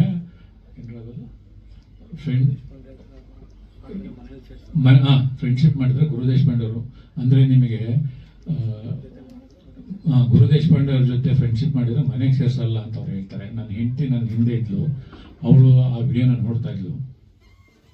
ಅಂದ್ರೆ ನಿಮಗೆ ರುದ್ರತಾಂಡವ ಸಿನಿಮಾ ಮಾಡಬೇಕಾದ್ರೆ, ಜಾನ್ ಜಾನಿ ಜನಾರ್ದನ್ ಸಿನಿಮಾ ಮಾಡಬೇಕಾದ್ರೆ 25 ಸಿನಿಮಾ ಮಾಡಿರುವಂತ ಅಜಯ್ ರಾವ್ ಜೊತೆಗೆ 25 ಸಿನಿಮಾ ಮಾಡಿರುವಂತ ಲೂಸ್ಮಾದ ಯೋಗಿ ಅವ್ರ ಜೊತೆಗೆ ನೀವು 5 ಸಿನಿಮಾ ಮಾಡಿರುವಂತ ಒಬ್ಬ ಹೀರೋಗೆ ಅದ್ರ ಜೊತೆಗೆ ಪ್ರೊಡ್ಯೂಸರ್ ನಾನು ಚಾನ್ಸ್ ಕೊಟ್ಟಾಗ ನೀವು ಎಷ್ಟು ಸತಿ ನನ್ನನ್ನು ಕೇಳ್ಕೊಂಡ್ರಿ ಈ ಸಿನಿಮಾಗೆ ನನ್ನನ್ನು ಕಾಸ್ಟ್ ಮಾಡಿ ಅಂತ ನಿಮಗೆ ನೆನಪಿದೆಯಾ? ಅದ್ರ ಜೊತೆಗೆ ನಿಮ್ಮ ಫಾದರು ನನಗೆ ಎಷ್ಟು ಸತಿ ನನ್ನ ಮಗನ ಹಾಕೊಂಡು ಸಿನಿಮಾ ಮಾಡಿ ಅಂತ ಕೇಳಿರೋದು ನಿಮಗೆ ನೆನಪಿದೆಯಾ? ನಾನು ಜೆಂಟಲ್ಮ್ಯಾನ್ ಸಿನಿಮಾ ಪ್ರೊಡ್ಯೂಸ್ ಮಾಡ್ಬೇಕಪ್ಪ ಅಂತಂದ್ರೆ ಮಹಾಂತೇಶ್ ಅಂತ ಒಬ್ಬ ಅಸೋಸಿಯೇಟ್ ಡೈರೆಕ್ಟರ್ನ ನೀವು ನಮ್ಮ ಸೆಟ್ಟಿಗೆ ಎಷ್ಟು ಸತಿ ನೀವು ಸೆಟ್ಟಿಗೆ ನನಗೊಂದು ಸಿನಿಮಾ ಮಾಡಿ ಅಂತ ನೀವು ಎಷ್ಟು ಸತಿ ನಮ್ಮ ಸೆಟ್ಟಿಗೆ ಬಂದಿದ್ದೀರಿ ಅಂತ ನಿಮಗೆ ನೆನಪಿದೆಯಾ? ಗುರು ದೇಶಪಾಂಡೆ ಅವತ್ತು ನಿಮಗೆ ಫ್ರೆಂಡ್, ಇವತ್ತು ನಿಮಗೆ ಏನು ಫ್ರೆಂಡ್ ಜೊತೆಗೆ ಮನೆಗೂ ಕರಿಬಾರ್ದು ಅನ್ನೋ ತರ ಮಾತಾಡ್ತಾ ಇದ್ದೀರಾ. ಅಂದ್ರೆ ಒಂದು ಲವ್ ಮಾಕ್ಟೇಲ್ ಅನ್ನೋ ಸಕ್ಸಸ್ ನಿಮ್ಮನ್ನ ಇಷ್ಟು ಬದಲಾವಣೆ ಮಾಡುತ್ತೆ ಅಂತಂದ್ರೆ ಇದು ಬದಲಾವಣೆ ಅಲ್ವಾ? ಒಬ್ಬ ಗುರು ದೇಶಪಾಂಡೆ ಬಗ್ಗೆ ಇಷ್ಟು ಅಂದ್ರೆ ನಾವು ಮಾತಾಡಕ್ ಬಂದಿರೋದು ಲವ್ ಮಾಕ್ಟೇಲ್ 3 ಕಥೆಯ ಅಲಿಗೇಷನ್ ಬಗ್ಗೆ ಮಾತಾಡಕ್ ಬಂದಾಗ ಈ ರಿಮೇಕ್ ಸಿನಿಮಾಗಳ ಬಗ್ಗೆ ಮತ್ತು ಫ್ರೆಂಡ್ಶಿಪ್ ಬಗ್ಗೆ ಮಾತಾಡುತ್ತಪ್ಪ. ನಾನು ಅವತ್ತು ಚೇಂಬರ್ ಅಲ್ಲಿ ಕಂಪ್ಲೇಂಟ್ ಕೊಡಕ್ ಹೋದಾಗ 12-13 ವರ್ಷದ ಒಂದು ಫ್ರೆಂಡ್ಶಿಪ್ ಅನ್ನ ನಾನು ಕಳ್ಕೋಬಾರ್ದು ಅನ್ನೋ ಒಂದೇ ಒಂದು ದೃಷ್ಟಿಗೋಸ್ಕರ ನನ್ನ ಫ್ರೆಂಡ್ ಅಂತ ಹೇಳಿದೆ. ಅವ್ರು ಹೇಳ್ತಾರೆ ಬೆಸ್ಟ್ ಫ್ರೆಂಡ್. ನೀವು ಲವ್ ಮಾಕ್ಟೇಲ್ ಸಿನಿಮಾ ಸಕ್ಸಸ್ಫುಲ್ ಆಗೋವರೆಗೂ, ರುದ್ರ ತಾಂಡವದಿಂದ ಹಿಡಿದು ಲವ್ ಮಾಕ್ಟೇಲ್ ಸಕ್ಸಸ್ ಆಗೋವರೆಗೂ ಫೋನ್ ಕಾಲ್ ಲಿಸ್ಟ್ ನ ತೆಗೆದು ನಾಳೆ ನಾನು ಮೀಡಿಯಾದವ್ರು ಕೊಡ್ತೀನಿ. ಅತಿ ಹೆಚ್ಚು ಕಾಲು ನೀವು ನನಗೆ ಮಾಡಿದ್ದೀರಾ, ನಾನ್ ನಿಮಗೆ ಮಾಡಿದ್ದೀರಾ ಅಂತ ಪ್ರೂವ್ ಮಾಡ್ತೀನಿ. ಯಾರು ನನಗೆ ಕಾಲ್ಗಳನ್ನ ಹೆಚ್ಚು ಮಾಡಿದ್ದೀರಾ, ರುದ್ರ ತಾಂಡವ ಸಿನಿಮಾದಿಂದ ಹಿಡಿದು ಲವ್ ಮಾಕ್ಟೇಲ್ ಸಕ್ಸಸ್ ಆಗೋವರೆಗೂ ಇನ್ಕಮಿಂಗ್ ಕಾಲು ಮತ್ತು ಅತಿ ಹೆಚ್ಚು ಕಾಲಲ್ಲಿ ಮಾತಾಡಿದ್ದು ನೀವು ಜಾಸ್ತಿ ಮಾತಾಡಿದ್ದೀರಾ, ನಾನ್ ಜಾಸ್ತಿ ಮಾತಾಡಿದ್ದೇನೆ ಅಂತ ಮೀಡಿಯಾಗೆ ನಾನು ಪ್ರೂಫ್ ಸಮೇತ ನಾನು ನಾಳೆ ಪ್ರೂವ್ ಮಾಡ್ತೀನಿ. ನಿಮಗೆ ಸಕ್ಸಸ್ ಆದ್ಮೇಲೆ ನಿಮಗೇನು ಏರಿದೆಯಾ, ತಲೆಗೇರಿದೆಯಾ? ನಾನು ನಿಮ್ಮ ಪರ್ಸನಲ್ ವಿಷಯಗಳನ್ನ ಸಾಕಷ್ಟು ಮಾತಾಡ್ಬೋದು, ಆದ್ರೆ ನಾನು ಪರ್ಸನಲ್ ವಿಷಯಗಳನ್ನ ಸಾಕಷ್ಟು ಮಾತಾಡಕ್ಕೆ ಇಲ್ಲಿ ಬಂದಿಲ್ಲ. ಎಲ್ರಿಗೂ ಒಂದು ಫ್ಯಾಮಿಲಿ ಅನ್ನೋದೊಂದಿರುತ್ತೆ, ಎಲ್ರಿಗೂ ಮಕ್ಕಳು ಇರ್ತಾರೆ, ಎಲ್ರಿಗೂ ಅಪ್ಪ ಅಮ್ಮ ಅನ್ನೋದಿರುತ್ತೆ. ಜೀವನದಲ್ಲಿ ಎಲ್ಲೋ ಒಂದು ಸಣ್ಣ ತಪ್ಪುಗಳನ್ನ ನಾವು ಮಾಡಿರ್ತೀವಿ, ಹಂಗಂತ ಯಾವಾಗ್ಲೂ ಹಂಗೆ ಇರೋದಿಲ್ಲ. ಇವತ್ತು ನನ್ನ ಹೆಂಡತಿ ಆ ಕ್ವಶನ್ ಕೇಳಿ ನನ್ನ ಹಿಂದೆ ಇದ್ದಾಗ ನನಗೆ ಎಷ್ಟು ನೋವಾಗಿರ್ಬೋದು ನನ್ನ ಮಗನ ಜೊತೆಗೆ, ನನ್ನ ಹೆಂಡತಿ ಜೊತೆಗೆ. ನಾವು ಬಂದಿರೋದು ಇಲ್ಲಿ ಒಂದೇ ಲವ್ ಮಾಕ್ಟೇಲ್ ಕಥೆಯ ಬಗ್ಗೆ ಮಾತ್ರ ಮಾತಾಡಕ್ಕೆ ನಾವು ಇಲ್ಲಿವರೆಗೂ ಬಂದಿರೋದು ಹೊರತು ಬೇರೆ ಯಾವ ವಿಷಯ ಮಾತಾಡಕ್ಕೆ ಇಲ್ಲಿ ಬಂದಿಲ್ಲ. ನಾನು ಅವರಿಗೆ ವಾಯ್ಸ್ ಮೆಸೇಜ್ ಸಮೇತ ಕಳಿಸಿದ್ದೀನಿ. ಆ ವಾಯ್ಸ್ ಮೆಸೇಜ್ ಅವ್ರ ಹತ್ರ ಇದೆ. ಅವ್ರು ಕಳಿಸಂದ್ರೆ ನಾಳೆ ನಿಮ್ ಎಲ್ರಿಗೂ ಕಳಿಸ್ತೀನಿ. ನಾನು ಏನ್ ಹೇಳಿದ್ದೀನಿ ಅಂದ್ರೆ, ನನಗೆ ಈ ಸಿನಿಮಾ ಏನು ಅಲಿಗೇಷನ್ ಇದೆ ಇದರಿಂದ ಪ್ರಮೋಷನ್ ಬೇಡ, ಇದರಿಂದ ದುಡ್ಡು ಬೇಡ. ನಾನು ಕೇಳ್ತಾ ಇರೋದು, ಒಬ್ಬ ರೈಟರ್ಗೆ ವ್ಯಾಲ್ಯೂ ಕೊಡಿ. ಒಬ್ಬ ರೈಟ್ರು ಕತೆ ಮಾಡಿದ್ದಾನೆ, ಅದಕ್ಕೆ 8 ತಿಂಗಳು 10 ತಿಂಗಳು ಅವನು ಶ್ರಮ ಹಾಕಿದ್ದಾನೆ, ಅದಕ್ಕೋಸ್ಕರ ಅವನಿಗೆ ನೀವು ಬೆಲೆ ಕೊಡಿ ಅಂತ ನಾನು ನಿಮಗೆ ಕೇಳಿದ್ದು. ಅದಾದ ಇವರು ತಡ್ಕೊಳ್ಳದೆ ಇವರು ಒಂದು ಫೇಸ್ಬುಕ್ ಅಲ್ಲಿ ಪೋಸ್ಟ್ ಹಾಕಿದ್ರು. ಅದಾದ್ಮೇಲೆ ಅವ್ರ ಫ್ರೆಂಡ್ಸ್ಗಳು ಮತ್ತು ಅಲ್ಲಿರುವಂತ ಎಲ್ಲಾ ಕಮೆಂಟ್ಸ್ಗಳು ನೋಡ್ಕೊಂಡು ಇನ್ನೊಂದು ಪೋಸ್ಟ್ ಹಾಕಿದ್ರು. ಅದಾದ್ಮೇಲೆ ಚೇಂಬರ್ಗೆ ನಾನು ಹೋಗಿದ್ದು ಒಂದೇ ಒಂದು ಕಾರಣ, ಯಾಕೆ ಅಂತಂದ್ರೆ ಚೇಂಬರ್ ಇರೋದು ಏನು ಅಂತಂದ್ರೆ ಒಂದು ಪ್ರೊಡ್ಯೂಸರು, ಡಿಸ್ಟ್ರಿಬ್ಯೂಟರ್ ಮತ್ತು ಎಕ್ಸಿಬಿಟರ್ಗೆ ಅಂತ ಪ್ರೊಡ್ಯೂಸರ್, ಈ 3 ಸೆಕ್ಟರ್ಗೋಸ್ಕರ ಚೇಂಬರ್ ವರ್ಕ್ ಮಾಡೋದು. ಆ ಕಥೆಯ ರೈಟ್ಸು ನಾನು ಪ್ರೊಡ್ಯೂಸರ್ ಆಗಿ ನನ್ನ ಜಿ ಸಿನಿಮಾಸ್ ಅಲ್ಲಿ ಇರೋದ್ರಿಂದ ನಾನು ಚೇಂಬರ್ ಹೋಗಿ ಇವ್ರ ಜೊತೆಗೆ ಹೋಗಿ ನಾನು ಕಂಪ್ಲೇಂಟ್ ಕೊಟ್ಟೆ. ಅದು ಬಿಟ್ರೆ ನಾನು ಯಾವತ್ತೂ ಅವರು ಮಗು ಮೇಲೆ ಮತ್ತು ಅವ್ರ ಹೆಂಡತಿ ಮೇಲೆ ಪ್ರಮಾಣ ಮಾಡಿ ನಾನು ಕದ್ದಿಲ್ಲ, ನನ್ನ ಆತ್ಮಸಾಕ್ಷಿ ಇಲ್ಲ ಅಂತ ಹೇಳಿದಾಗ ನಾನು ಬಿಟ್ಬಿಟ್ಟೆ. ಆಯ್ತು ಬಿಡಿ, ನಿಮ್ಮ ಆತ್ಮಸಾಕ್ಷಿ ಇದು ಒಪ್ಕೊಳ್ಳಲ್ಲ ಅಂತಂದ್ರೆ ಬಿಟ್ಬಿಡಿ ಅಂತ ನಾನು ಬಿಟ್ಬಿಟ್ಟೆ. ಅದಾದ್ಮೇಲೆ ಇವರಿಗೆ ಫೋನ್ ಮಾಡಿ ಕಾಲ್ ಹೇಳ್ತಾರಂತೆ, ಗುರು ದೇಶಪಾಂಡೆ ನಿಮಗೆ ಕುಮ್ಮಕ್ ಕೊಟ್ಟಿದ್ದಾರೆ. ನನಗೇನು ಅದರ ಅವಶ್ಯಕತೆ ಇದೆ ಕುಮ್ಮಕ್ ಕೊಡುವಂತ? ರೈಟರು 8 ತಿಂಗಳು ಕಷ್ಟಪಟ್ಟಿದ್ದಾರೆ, ಅವ್ರದ್ದು ಒಂದು ಕತೆ ಹೋಯ್ತಲ್ಲ ಅಂತ ಆ ನೋವಲ್ಲಿ ಅವರು ಹಾಕಿದ್ದಾರೆ. ಇಷ್ಟೇ ಆಗಿರೋದು. ಅದರ ಜೊತೆಗೆ ಸಾಕಷ್ಟು ಪರ್ಸನಲ್ ಅವರ ವಿಷಯಗಳ ಬಗ್ಗೆ ಮತ್ತು ಸಿನಿಮಾಗಳ ಬಗ್ಗೆ ಅವರು ಟಾರ್ಗೆಟ್ ಮಾಡಿದ್ದಾರೆ. ನಾನು ನಿಮ್ಮ ಹತ್ರ ದಯಮಾಡಿ ರಿಕ್ವೆಸ್ಟ್ ಮಾಡಿ ಹೇಳ್ತೀನಿ, ಇದು ಇನ್ನೂ ಮುಂದೆ ಹೊರದ್ರು ಮತ್ತು ಇದು ಮುಂದೆ ಕೇಸು ಏನ್ ಬೇಕಾದ್ರೂ ಅವ್ರ ಕೇಸ್ ಹಾಕಿ ನಾವು ಅದಕ್ಕೆಲ್ಲ ಪ್ರೂಫ್ ಇದೆ. ನಮ್ಮ ಹತ್ರ ಎಲ್ಲ ಪ್ರೂಫ್ ಇದೆ. ನಾವು ಕೋರ್ಟಿಗೂ ಹೋಗ್ತೀವಿ, ಎಲ್ಲಿಗೆ ಬೇಕಾದ್ರೂ ನಾವು ಅವ್ರ ಜೊತೆಗೆ ಹೋಗ್ತೀವಿ. ಇವಾಗ ನಾನು ಬರ್ಬೇಕಪ್ಪ ಅಂತಂದ್ರೆ ಚೇಂಬರ್ ಇಂದ ಒಂದು ಮೆಸೇಜ್ ಕಳಿಸಿದ್ದಾರೆ, ನೀವು ಕಂಪ್ಲೇಂಟ್ ಮಾಡಿದ್ರೆ 27 ಮಧ್ಯಾಹ್ನ 3 ಗಂಟೆಗೆ ಚೇಂಬರ್ ಅಲ್ಲಿ ಮೀಟಿಂಗ್ ಕರೆದಿದ್ದೀವಿ, ಬನ್ನಿ ಅಂತ ಕರೆದು ನಾನು 3 ಗಂಟೆಗೆ ಬರ್ತೀನಿ ಅಂತ ನಾನು ಹೇಳಿದ್ದೀನಿ. ಆದರೆ ಪರ್ಸನಲ್ ಟಾರ್ಗೆಟ್ ಮಾಡೋದು, ಅವ್ರಿಗೂ ಫ್ಯಾಮಿಲಿ ಇದೆ, ಅವ್ರಿಗೂ ಮಗು ಇದೆ, ಅವ್ರಿಗೂ ಅಪ್ಪ ಅಮ್ಮ ಇದ್ದಾರೆ, ಎಲ್ಲರೂ ಇದೆ. ಪರ್ಸನಲ್ ವಿಷಯಗಳ ಬಗ್ಗೆ ಮಾತಾಡಬೇಡಿ ಅಂತ ಹೇಳ್ತಾ ಅವ್ರ ವೈಫ್ ಮಿಲನ್ ಅವ್ರ ಪಕ್ಕದಲ್ಲಿ ಕೂತ್ಕೊಂಡಿದ್ರು. ಟಾರ್ಗೆಟ್ ಮಾಡಬಾರ್ದು, ಪರ್ಸನಲ್ ವಿಷಯಗಳ ಬಗ್ಗೆ ಪರ್ಸನಲ್ ವಿಷಯಗಳು ಮಾಡಬಾರ್ದು ಅಂತ ಹೇಳಿ ಇವ್ರು ಎಷ್ಟು ಕಿಂಡಲ್ ಆಗಿ ನಮ್ಮನ್ನ ಮಾತಾಡಿದ್ರು ಅಂತ ನೀವೆಲ್ಲರೂ ಇದಕ್ಕೆ ಸಾಕ್ಷಿ ಇದ್ದೀರಾ. ಇದ್ರ ಜೊತೆಗೆ ಎಲ್ಲರಿಗೂ ನಾನು ನೀವೆಲ್ಲ ಯೂಟ್ಯೂಬ್ಗಳಲ್ಲಿ ಆಮೇಲೆ ಮೀಡಿಯಾಗಳಲ್ಲಿ ಎಲ್ಲ ಕಡೆ ನೀವು ನನ್ನ ಇಂಟರ್ವ್ಯೂಗಳಲ್ಲೆಲ್ಲ ಹಾಕಿದಾಗ ಸರ್ವೇ ಸಾಮಾನ್ಯ ಕಮೆಂಟ್ಸ್ಗಳು ಬರುತ್ತೆ. ಎಲ್ಲ ಕಮೆಂಟ್ಸ್ಗೂ ನಾನು ಒಂದೇ ಒಂದು ಆನ್ಸರ್ ಮಾಡೋದಂದ್ರೆ, ಹೌದು ನಾನು ರಿಮೇಕ್ ಮಾಡಿದ್ದೀನಿ. ನಾನು 5 ಸಿನಿಮಾ ರಿಮೇಕ್ಗಳನ್ನ ಮಾಡಿದ್ದೀನಿ. ನನಗೆ ಯಾವ ಥರದ್ದು ಆ ಟೈಮಲ್ಲಿ ಅವಕಾಶಗಳು ಸಿಕ್ತೋ ಆ ಅವಕಾಶಗಳಿಗೋಸ್ಕರ ನಾನು ರಿಮೇಕ್ ಮಾಡಿದ್ದೀನಿ. ಎಷ್ಟು ಸಾಧ್ಯನೋ ಅಷ್ಟು ಕನ್ನಡತನವನ್ನ, ಕನ್ನಡ ಸಂಸ್ಕೃತಿಯನ್ನ, ಕನ್ನಡನ ಬಳಸ್ಕೊಂಡು ಸಿನಿಮಾಗಳನ್ನ ಮಾಡಿದ್ದೀನಿ. ನಾನು ರಾಜವಲ್ಲಿ ತಗೊಂಡ್ರೆ ಓಂ ಹಿಂದೂ ಗುರ್ತು ತಗೊಳ್ಳಿ, ಲಾಸ್ಟ್ ನಾನು ಪಡ್ಡೆ ಹುಲಿ ಸಿನಿಮಾ ಮಾಡಿದ್ರಲ್ಲಿ 5 ಜಾನಪದ ಸಾಂಗ್ಗಳನ್ನು ಬಳಸ್ಕೊಂಡು ಮಾಡಿದ್ದೀನಿ, ಮ್ಯಾಕ್ಸಿಮಮ್ ಮಾಡಿದ್ದೀನಿ. ನಾನು ಯಾವಾಗ ನಿರ್ಮಾಪಕನಾದೆ, ಜೆಂಟಲ್ಮ್ಯಾನ್ ಅಂತ ಒಂದು ಸಿನಿಮಾನ ಜಡೇಶ್ ನನ್ನ ಜೊತೆಗೆ 10 ವರ್ಷದಿಂದ ಕೆಲಸ ಮಾಡ್ತಾ ಇದ್ರು, ಅವರಿಗೆ ಕೆಲಸ ಕೊಟ್ಟೆ. ಅದಾದ್ಮೇಲೆ ಇವಾಗ ರಾಮರಸನೂ ಮಾಡ್ತಾ ಇದ್ದೀನಿ, 4 ಸಿನಿಮಾಗಳನ್ನು ಮಾಡಿದ್ದೀನಿ. ನನಗೆ ಯಾವಾಗ ನಾನು ಅವಕಾಶಗಳನ್ನ ಕೊಡೋ ಪರಿಸ್ಥಿತಿ ಬಂದಾಗ ನಾನು ರಿಮೇಕ್ಗಳನ್ನ ಮಾಡಿಲ್ಲ. ರಿಮೇಕ್ ತಪ್ಪು ಅಂತ ನಾನು ಇವತ್ತು ವಾದ ಮಾಡ್ತಾ ಇಲ್ಲ. ಆದ್ರೆ ನನ್ನ ವಿಡಿಯೋಗಳಿಗೆಲ್ಲ ಏನ್ ಬರೀತಾರೆ ಅಂತಂದ್ರೆ ಕಮೆಂಟ್ಸ್ ಅಲ್ಲಿ ರಿಮೇಕ್ ರಾಜ. ಹೌದ್ರಿ, ಬದುಕಕ್ಕೂ ಇಲ್ಲ ನನ್ನನ್ನು ನಾನು ಪ್ರೂವ್ ಮಾಡ್ಕೊಳ್ಳೋಕೋಸ್ಕರ ಅವತ್ತು ಮಾಡಿದ್ದೇನೆ. ಆದ್ರೆ 2020 ಇಂದ ಇವತ್ತು 26 6 ವರ್ಷ ನಾನು ಸ್ವಮೇಕ್ ಸಿನಿಮಾಗಳನ್ನ ಪ್ರೊಡ್ಯೂಸ್ ಮಾಡ್ಕೊಂಡೇ ಬಂದಿದ್ದೀನಿ. ಅದ್ರ ಜೊತೆಗೆ ಇನ್ನೊಂದು ಯಾವತ್ತೋ ಒಂದು ನಡೆದಿರೋ ಇನ್ಸಿಡೆಂಟ್ ಇಟ್ಕೊಂಡು ನನ್ನನ್ನ ಪರ್ಸನಲ್ ಟಾರ್ಗೆಟ್ ಮಾಡ್ತಾ ಇದ್ದೀರಾ. ದಯವಿಟ್ಟು ಪರ್ಸನಲ್ ಟಾರ್ಗೆಟ್ನ ಬಿಟ್ಬಿಟ್ಟು, ಕೆಲವು ಸತಿ ಏನೇನೋ ತಪ್ಪುಗಳು ಆಗಿರ್ತವೆ, ಅದನ್ನ ಬಿಟ್ಟು ಸುಧಾರಿಸ್ಕೊಂಡು ಒಳ್ಳೆಯವರಾಗಿ ಇನ್ನೂ ಒಂದು ಒಳ್ಳೆ ಸಿನಿಮಾಗಳನ್ನ ಮಾಡೋಣ, ಒಂದು ಶಕ್ತಿ ಮೀರಿ ಕೆಲಸಗಳನ್ನ ಮಾಡೋಣ ಅಂತ ನಾವು ಬಂದಿದ್ದೀವಿ. ನಿಮ್ಮೆಲ್ಲರೂ ಸಪೋರ್ಟ್ ಇರುತ್ತೆ ಅಂತ ಅನ್ಕೊಂಡಿದ್ದೀನಿ. ನಿಮ್ದೇನು ಕ್ವಶನ್ಗಳಿದ್ರೆ ದಯವಿಟ್ಟು ಕೇಳಿ.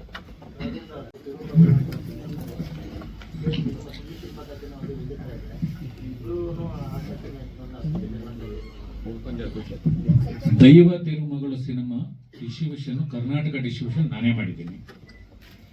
ಅದು ಐ ಆಮ್ ಸ್ಯಾಮ್ ಅಂತ ಒಂದು ಇಂಗ್ಲಿಷ್ ಸಿನಿಮಾ ಇದೆ, ಅದರಿಂದ ಅದು ಇನ್ಸ್ಪೈರ್ ಆಗಿ ಮಾಡಿರೋ ಪಿಕ್ಚರ್. ಆ ಕತೆ ಬೇರೆ, ಈ ಕೋರ್ ಪಾಯಿಂಟ್ ಬೇರೆ. ಇದ್ರದ್ದು ಇವಾಗ ಏನು ನಾವು ಅಲಿಗೇಷನ್ ಮಾಡ್ತಾ ಇದೀವ, ಇದ್ರ ಕೋರ್ ಪಾಯಿಂಟ್ ಒಂದು ಮಗುನ ಒಬ್ಬ ಫಾದರ್ ಬೆಳೆಸ್ತಾ ಇರ್ತಾನೆ, ದತ್ತು ತಗೊಂಡು ಬೆಳೆಸ್ತಾ ಇರ್ತಾನೆ. ಅವಾಗ ಒರಿಜಿನಲ್ ಫಾದರ್ಸ್ ಬಂದು ಈ ಮಗುನ ನನಗೆ ವಾಪಸ್ ಕೊಡಿ ಅನ್ನೋದು ಕೋರ್ ಪಾಯಿಂಟ್. ಇದು ಈ ಕೋರ್ ಪಾಯಿಂಟ್ ದೈವ ತಿರುಮಗಳಲ್ಲ.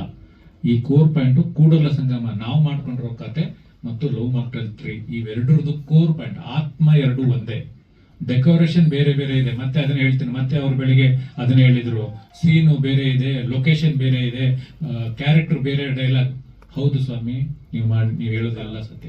ಆದ್ರೆ ಒಂದು ಸಿನಿಮಾಗೆ ಆತ್ಮ ಅನ್ನೋದೊಂದು ಇರುತ್ತಲ್ಲ, ಕೋರ್ ಪಾಯಿಂಟ್ ಅನ್ನೋದೊಂದು ಇರುತ್ತಲ್ಲ, ಆ ಕೋರ್ ಪಾಯಿಂಟ್ ನಮ್ದು ಅಲಿಗೇಷನ್ ಇರೋದೇ ಇಂಟ್ರೋಲ್ ಬ್ಲಾಕ್ ಏನಿದೆಯಲ್ಲ, ನಮ್ದು ಇಂಟ್ರೋಲ್ ಬ್ಲಾಕ್ ಇಂದ ಹಿಡಿದು ಕ್ಲೈಮ್ಯಾಕ್ಸ್ ವರೆಗೂ ನನ್ನ ಕತೆ ಅದು. ನಿಮ್ಮ ಪಾತ್ರಗಳು ಬೇರೆ ಬೇರೆ ಸೃಷ್ಟಿ ಮಾಡ್ಕೊಂಡಿದ್ದಾರೆ, ಆದ್ರೆ ಅಲ್ಲಿ ಏನು ಕೋರ್ ಪಾಯಿಂಟ್ ಇದೆಯಲ್ಲ, ಆ ಕೋರ್ ಪಾಯಿಂಟ್ ನಮ್ದು ಅದು.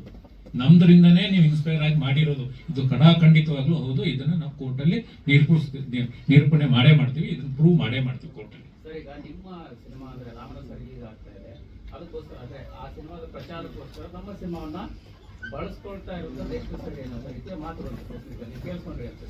ನಾನು ಒಂದು ವಿಷಯ ಹೇಳ್ತೀನಿ ಕೇಳಿ.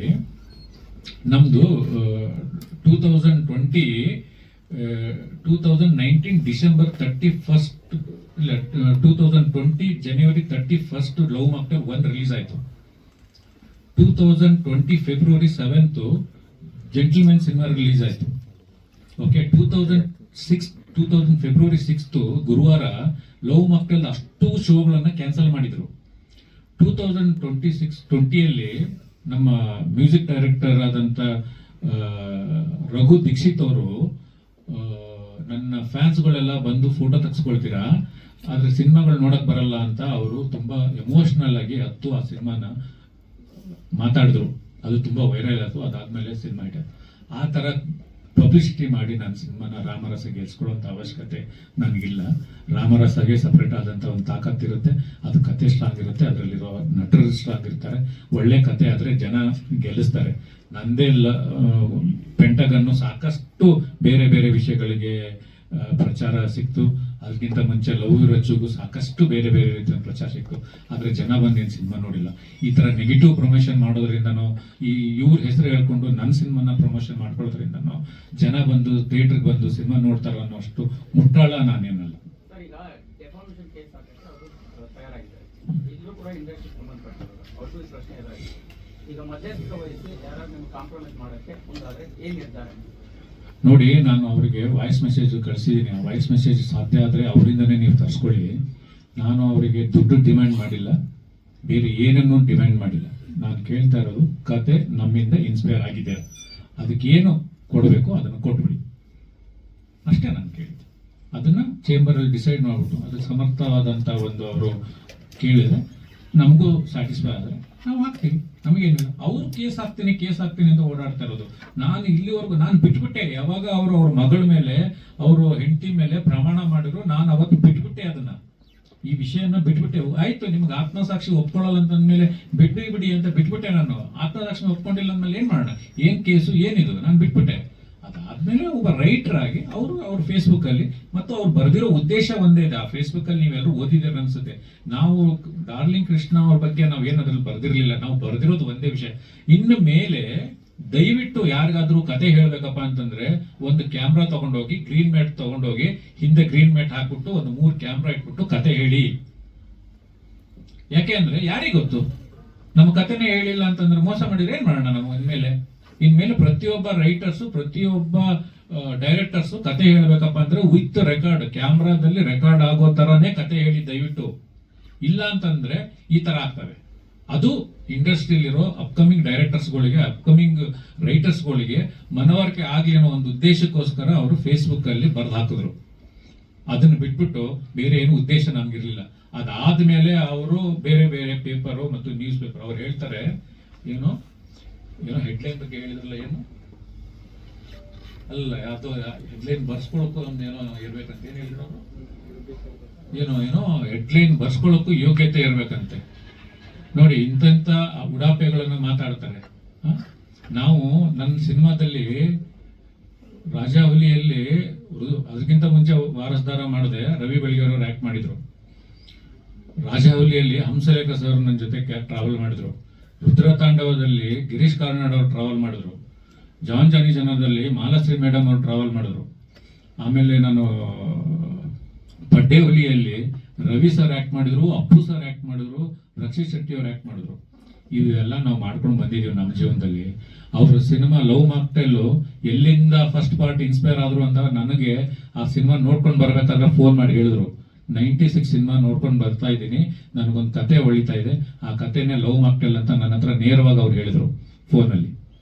ಅವ್ರು ಎಲ್ಲಿಂದ ಇನ್ಸ್ಪೈರ್ ಆದ್ರು ಅಂತ ಅವರೇ ನನ್ನ ಹತ್ರ ಹೇಳಿರೋದು. ಇವತ್ತು ನಮ್ಮ ಕಥೆಯನ್ನ ಕೂತ್ಕೊಂಡು 4 ವರ್ಷ ಶ್ರಮ ಹಾಕಿ ಬರೀತೀವಿ ಅಂತ ಅವ್ರು ಹೇಳ್ತಾ ಇದ್ದಾರೆ. ರೈಟರ್ಸ್ ಬಗ್ಗೆ ಕೀಳಾಗಿ, legendary writers, legendary directors remake ಮಾಡಿರೋ ಹಿಸ್ಟ್ರಿ ನಮ್ಮಲ್ಲಿ ತುಂಬಾ ಇದೆ. ನಾವು ರಿಮೇಕ್ ಮಾಡಿದ್ವಿ ಅಂತ ಅಂದ ತಕ್ಷಣನೇ ಡೈರೆಕ್ಟರ್ಸ್ ಅಲ್ಲ, ರೈಟರ್ಸ್ ಅಲ್ಲ ಅನ್ನೋದು ಅದಲ್ಲ. ಅದಾದ್ಮೇಲೆ ಇನ್ನು ತುಂಬಾ ನೋವಿನ ಸಂಗತಿ ಏನಂತಂದ್ರೆ, ಅವರು ಮನೆಗೆ ಯಾರನ್ನ ಸೇರಿಸ್ಬೇಕು ಅನ್ನೋದು ತುಂಬಾ ತುಂಬಾ ಬೇಜಾರಾಗಿದೆ. ಇದು ವಾಪಸ್ ರಿಟರ್ನ್. ನಾನು ಅವತ್ತು ಅವ್ರಿಗೆ ಫೋನ್ ಮಾಡಿ ಹೇಳಿದೆ, ಕರ್ಮ ಅನ್ನೋದು ವಾಪಸ್ ಬಂದೇ ಬರುತ್ತೆ ರೀ. ನಿಮ್ದು ತಪ್ಪೋ ನಂದು ತಪ್ಪೋ, ಕರ್ಮ ಅನ್ನೋದು ವಾಪಸ್ ಬರುತ್ತೆ. ನೀವು ತಪ್ಪು ಮಾಡಿದ್ರೆ ನಿಮಗೆ ಬರುತ್ತೆ, ನಾನು ತಪ್ಪು ಮಾಡಿದ್ರೆ ನನಗೆ ಬರುತ್ತೆ ಕರ್ಮ. ನೀವೆಲ್ಲರೂ ಸಾಕ್ಷಿಯಾಗೇ ಇರ್ತೀರ ಇಲ್ಲೇ. ಸರ್, ಯಾರಿಗೆ ಬೇಕು ಸರ್ ದುಡ್ಡು?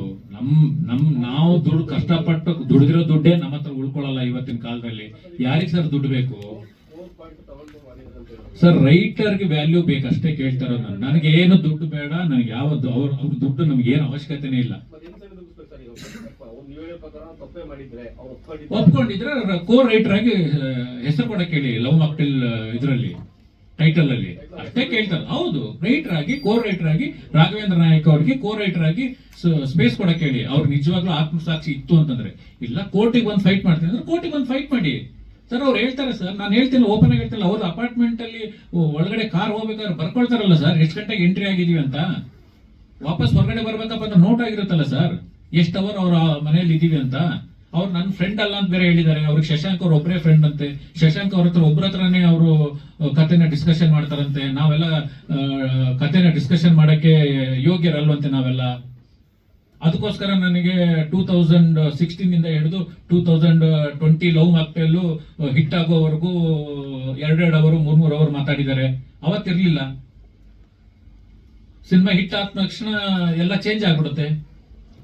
ಈ ಚೇಂಜಸ್ ನೀವು ನೋಡ್ತಾ ಇದ್ದೀರಾ. ನಿಮಗೂ ಮೀಡಿಯಾದವ್ರಿಗೂ ನಿಮಗೂ ಗೊತ್ತಿರುತ್ತೆ ಅವ್ರ ಬಿಹೇವಿಯರ್ ಹೆಂಗ್. ಲವ್ ಮಾಕ್ಟೇಲ್ ಬಿಫೋರ್ ಸಕ್ಸಸ್ ಅವ್ರಿಗೂ ಏನು ಬಿಹೇವಿಯರ್ ಇತ್ತು, ಅದ್ರದ್ದು ಆದ್ಮೇಲೆ ಏನ್ ಬಿಹೇವಿಯರ್ ಇದೆ ಅಂತ ನಿಮಗೂ ಎಲ್ರಿಗೂ ಗೊತ್ತಾಗಿದೆ. ನಿಮಗೇನು ಗೊತ್ತಿಲ್ವಾ? ಅದು ನಿಮ್ಗೆಲ್ರಿಗೂ ಗೊತ್ತಿದೆ. ಅದು ಏನ್ ಬಿಹೇವಿಯರ್, ಏನೇನ್ ಚೇಂಜಸ್ ಆಗಿದೆ, ಏನೇನಿಲ್ಲ ಅಂತ. ಅಪ್ಪು ಸರ್ ಹೆಂಗಿದ್ರು, ಎಂತ ಸಕ್ಸಸ್ ತಗೊಂಡಿದ್ದಾರೆ ಅಪ್ಪು ಸರ್. ಏನ್ ಬಿಹೇವಿಯರ್ ಇದು? ನಾನು ಜೆಂಟಲ್ಮನ್ ಸಿನಿಮಾಗೆ ಅಪ್ಪು ಸರ್ ಹತ್ರ ಫೋನಲ್ಲಿ ಹೇಳಿದೆ, ಸರ್ ಟ್ರೇಲರ್ ಲಾಂಚಿಗೆ ದಯವಿಟ್ಟು ಬರಬೇಕು ಅಂತ, ಕರಿಯಕ್ಕೆ ಬರ್ತೀನಿ ಅಂತ. ಕರಿಯಕ್ಕೆ ಯಾಕ್ರಿ ಬರ್ತೀರಾ? ನಾನು ಬರ್ತೀನಿ ಬಿಡಿ, ಏನ್ ನೀವು ನಂಗೇನು ಗೊತ್ತಿಲ್ವಾ? ನಿಮ್ ಸಿನಿಮಾದಲ್ಲಿ ನಾನು ಆಕ್ಟ್ ಮಾಡಿಲ್ವಾ? ನಾನು ಬರ್ತೀನಿ. ಎಂತವ್ರು ಇದ್ದಾರೆ ಅಲ್ವಾ? ಇವರು ಒಬ್ಬ ಫ್ರೆಂಡ್ ಅನ್ನ ಬಗ್ಗೆ ಹಿಂಗ್ ಮಾತಾಡ್ತಾರೆ. ಅದನ್ನ ಎಷ್ಟು ಕೀಳವಾಗಿ ಮಾತಾಡ್ತಾರೆ. ನಾನು ಮೊನ್ನೆ ಚಾನಲ್ ಅಲ್ಲಿ ಮಾತಾಡ್ಬೇಕಪ್ಪ ಅಂತಂದ್ರೆ 2013 ಇಂದ ಒಬ್ಬ ಫ್ರೆಂಡ್ ಆಗಿರೋ ಮನುಷ್ಯನ ಫ್ರೆಂಡು ಅವ್ರ ಸಿನಿಮಾ ಗುರುವಾರ ರಿಲೀಸ್ ಆಗಿದೆ. ಭಾನುವಾರವರೆಗೂ ಒಳ್ಳೆ ಕಲೆಕ್ಷನ್ ಇರುತ್ತೆ. ಆ ಟೈಮಲ್ಲಿ ನಾವು ಅಪವಾದನೆ ಮಾಡಬಾರ್ದು ಅಂತ ನಾನು ಸುಮ್ಮನೆ ಇದ್ರೆ ನನ್ನನ್ನೇ ಅವರು ತಪ್ಪಂತ ಹೇಳ್ತಾರೆ. ನಾನು ಆಸ್ ಎ ಪ್ರೊಡ್ಯೂಸರ್ ಆಗಿ, ಆಸ್ ಎ ಡಿಸ್ಟ್ರಿಬ್ಯೂಟರ್ ಆಗಿ, ಆಸ್ ಎ ಡೈರೆಕ್ಟರ್ ಆಗಿ, ಒಂದು ಸಿನಿಮಾ ಕಲೆಕ್ಷನ್ ಇರುತ್ತೆ ಶುಕ್ರವಾರ, ಶನಿವಾರ, ಭಾನುವಾರ ಕಲೆಕ್ಷನ್ ಇರುತ್ತೆ. ಅಂತ ಟೈಮಲ್ಲಿ ಈ ತರ ಅಲಿಗೇಷನ್ ಮಾಡಿದ್ರೆ ಅವರಿಗೆ ಕಲೆಕ್ಷನ್ ಏಟ್ ಬೀಳುತ್ತೆ ಅಂತ ಒಂದು ಒಳ್ಳೆತನದಲ್ಲಿ ನಾನು ಮಾಡಕ್ ಹೋದ್ರೆ ನನ್ನ ಫ್ರೆಂಡ್ ಬಗ್ಗೆ ಕೀಳಾಗಿ ಮಾತಾಡ್ತಾರೆ, ಅದನ್ನ ಕಿಂಡಲ್ ಆಗಿ ಮಾತಾಡ್ತಾರೆ. ಜನ ನೋಡ್ತಾ ಇದ್ದಾರೆ. ಈ ಜನ ನೋಡ್ತಾ ಇದ್ದಾರೆ, ಇದು ಯಾರು ಸರಿ ಯಾರು ತಪ್ಪು ಅಂತ ಜನ ಡಿಸೈಡ್ ಮಾಡ್ಲಿ. ಈಗ ಕಾಲ್ ಟ್ರೈ ಮಾಡ್ತಾ ಇದ್ದಾರೆ, ನೀವು ಕಾಲ್ ಪಿಕ್ ಮಾಡ್ತಾ ಇದ್ದಾರೆ. ಮೇಡಮ್ ಅವರು ಮೆಸೇಜ್ ಹಾಕಿದ್ದಾರೆ ರಾಘವೇಂದ್ರ ನಾಯಕ್ ಅವರಿಗೆ, ಏನು ಅಂತಾರೆ, ನಿಮ್ ಅಡ್ರೆಸ್ ಕಳಿಸಂತ. ಅಡ್ರೆಸ್ ಕಳ್ಸಕ್ಕೆ ಫೋನ್ ಮಾಡ್ತಾ ಇದಾರೆ ಅಂತವ್ರು.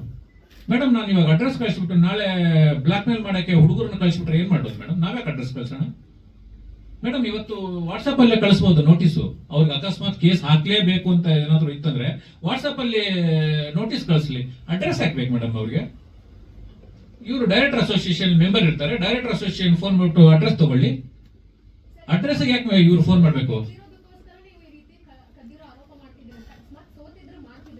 ಮೇಡಮ್? ನಾನು ಬುಧವಾರ ಪೇಡ್ ಪ್ರೀಮಿಯರ್ ಶೋ ಮುಗಿಸ್ಕೊಂಡು ಬಂದ ತಕ್ಷಣನೇ ಅವರಿಗೆ ಮೆಸೇಜ್ ಹಾಕಿದ್ದೀನಿ ಅಂತ ಹೇಳ್ತಾ ಇದ್ದೀನಲ್ಲ ಮೇಡಮ್.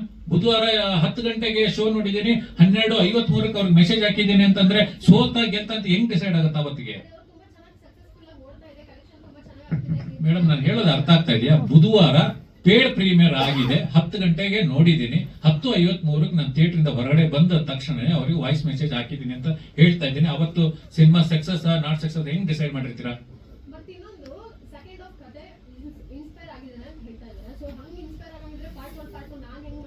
ಮೇಡಮ್ ಒಂದು ಸೂಕ್ಷ್ಮವಾದ ನಿಮ್ಗೆ ಹೇಳೋದಲ್ವಾ, ಒಂದು ಆಶ್ರಮದಿಂದ ಮಗು ನೀವು ನಾಳೆ ನೀವು ಒಂದ್ಸತಿ ಗೂಗಲ್ ಅಲ್ಲಿ ಹೋಗೋ, ಇಲ್ಲಪ್ಪ ಚೈಲ್ಡ್ ಇದ್ರದ ಹತ್ರ ಹೋಗಿ ದಯವಿಟ್ಟು ರಿಸರ್ಚ್ ಮಾಡಿ. ಲೀಗಲ್ ಅಡಾಪ್ಷನ್ ಮಾಡ್ಕೊಂಡ ಮೇಲೆ ಅವನಿಗೆ ಹೆಂಗೆ ಅವ್ರು ಕೇಸ್ ತಗೊಳ್ತಾರೆ, ಜಡ್ಜ್ ಕೋರ್ಟ್ ಹೆಂಗೆ ಕೇಸ್ ತಗೊಳ್ತಾರೆ, ಅದು ಅವ್ರ ಹತ್ರ ಮಾತಾಡಕ್ ಹೋದ್ರೆ ಅವರು ಸರ್ ಅದೆಲ್ಲ ನಡೆಯಲ್ಲ. ಅವ್ರು ಅದನ್ನ ಹೇಳಿದೆ ನಾನು ಅವ್ರಿಗೆ, ನೀವು ಅಡಾಪ್ಟ್ ಮಾಡ್ಕೊಂಡ್ರೋ ಮಗು, ನೀವು ಅಡಾಪ್ಟ್ ಮಾಡ್ಕೊಂಡಿದ್ದೀರಾ ಅಂತಾನೆ ಒರಿಜಿನಲ್ ಪೇರೆಂಟ್ಸ್ ಗೊತ್ತಾಗಲ್ಲ. ಇವಾಗ ರಾಜ್ಕುಮಾರ್ ಅಣ್ಣವ್ರದ್ದು ಕಣ್ಣು ಯಾರು ಕೊಟ್ಟಿದ್ದಾರೆ ಅಂತ ನಮ್ಗೆ ಯಾರಿಗಾದ್ರೂ ಗೊತ್ತಿದೆಯಾ? ಅಡಾಪ್ಟೇಷನ್ ಮಾಡ್ಕೊಂಡು ಆದ್ಮೇಲೆ ಆ ಮಗು ಎಲ್ಲಿದೆ, ಯಾರಿಗೆ ಕೊಟ್ಟಿದೀವಿ ಅಂತ ಅವರು ಹೇಳೋದೇ ಇಲ್ಲ ಯಾರಿಗೂ. ಇವ್ರು ಹೇಳ್ತಾರೆ ಸಿನಿಮಾದಲ್ಲಿ, ಇವ್ರು ಡೈರೆಕ್ಟ್ ಆಗಿ ಬಂದು ಇವ್ರ ಮೇಲೆ ಅವ್ರು ಕೇಸ್ ಹಾಕ್ಬಿಡ್ತಾರಂತೆ. ಯಾವ ಕತೆ? ರಾಘವೇಂದ್ರ ನಾಯಕ್ ಅವ್ರ ಕತೆ.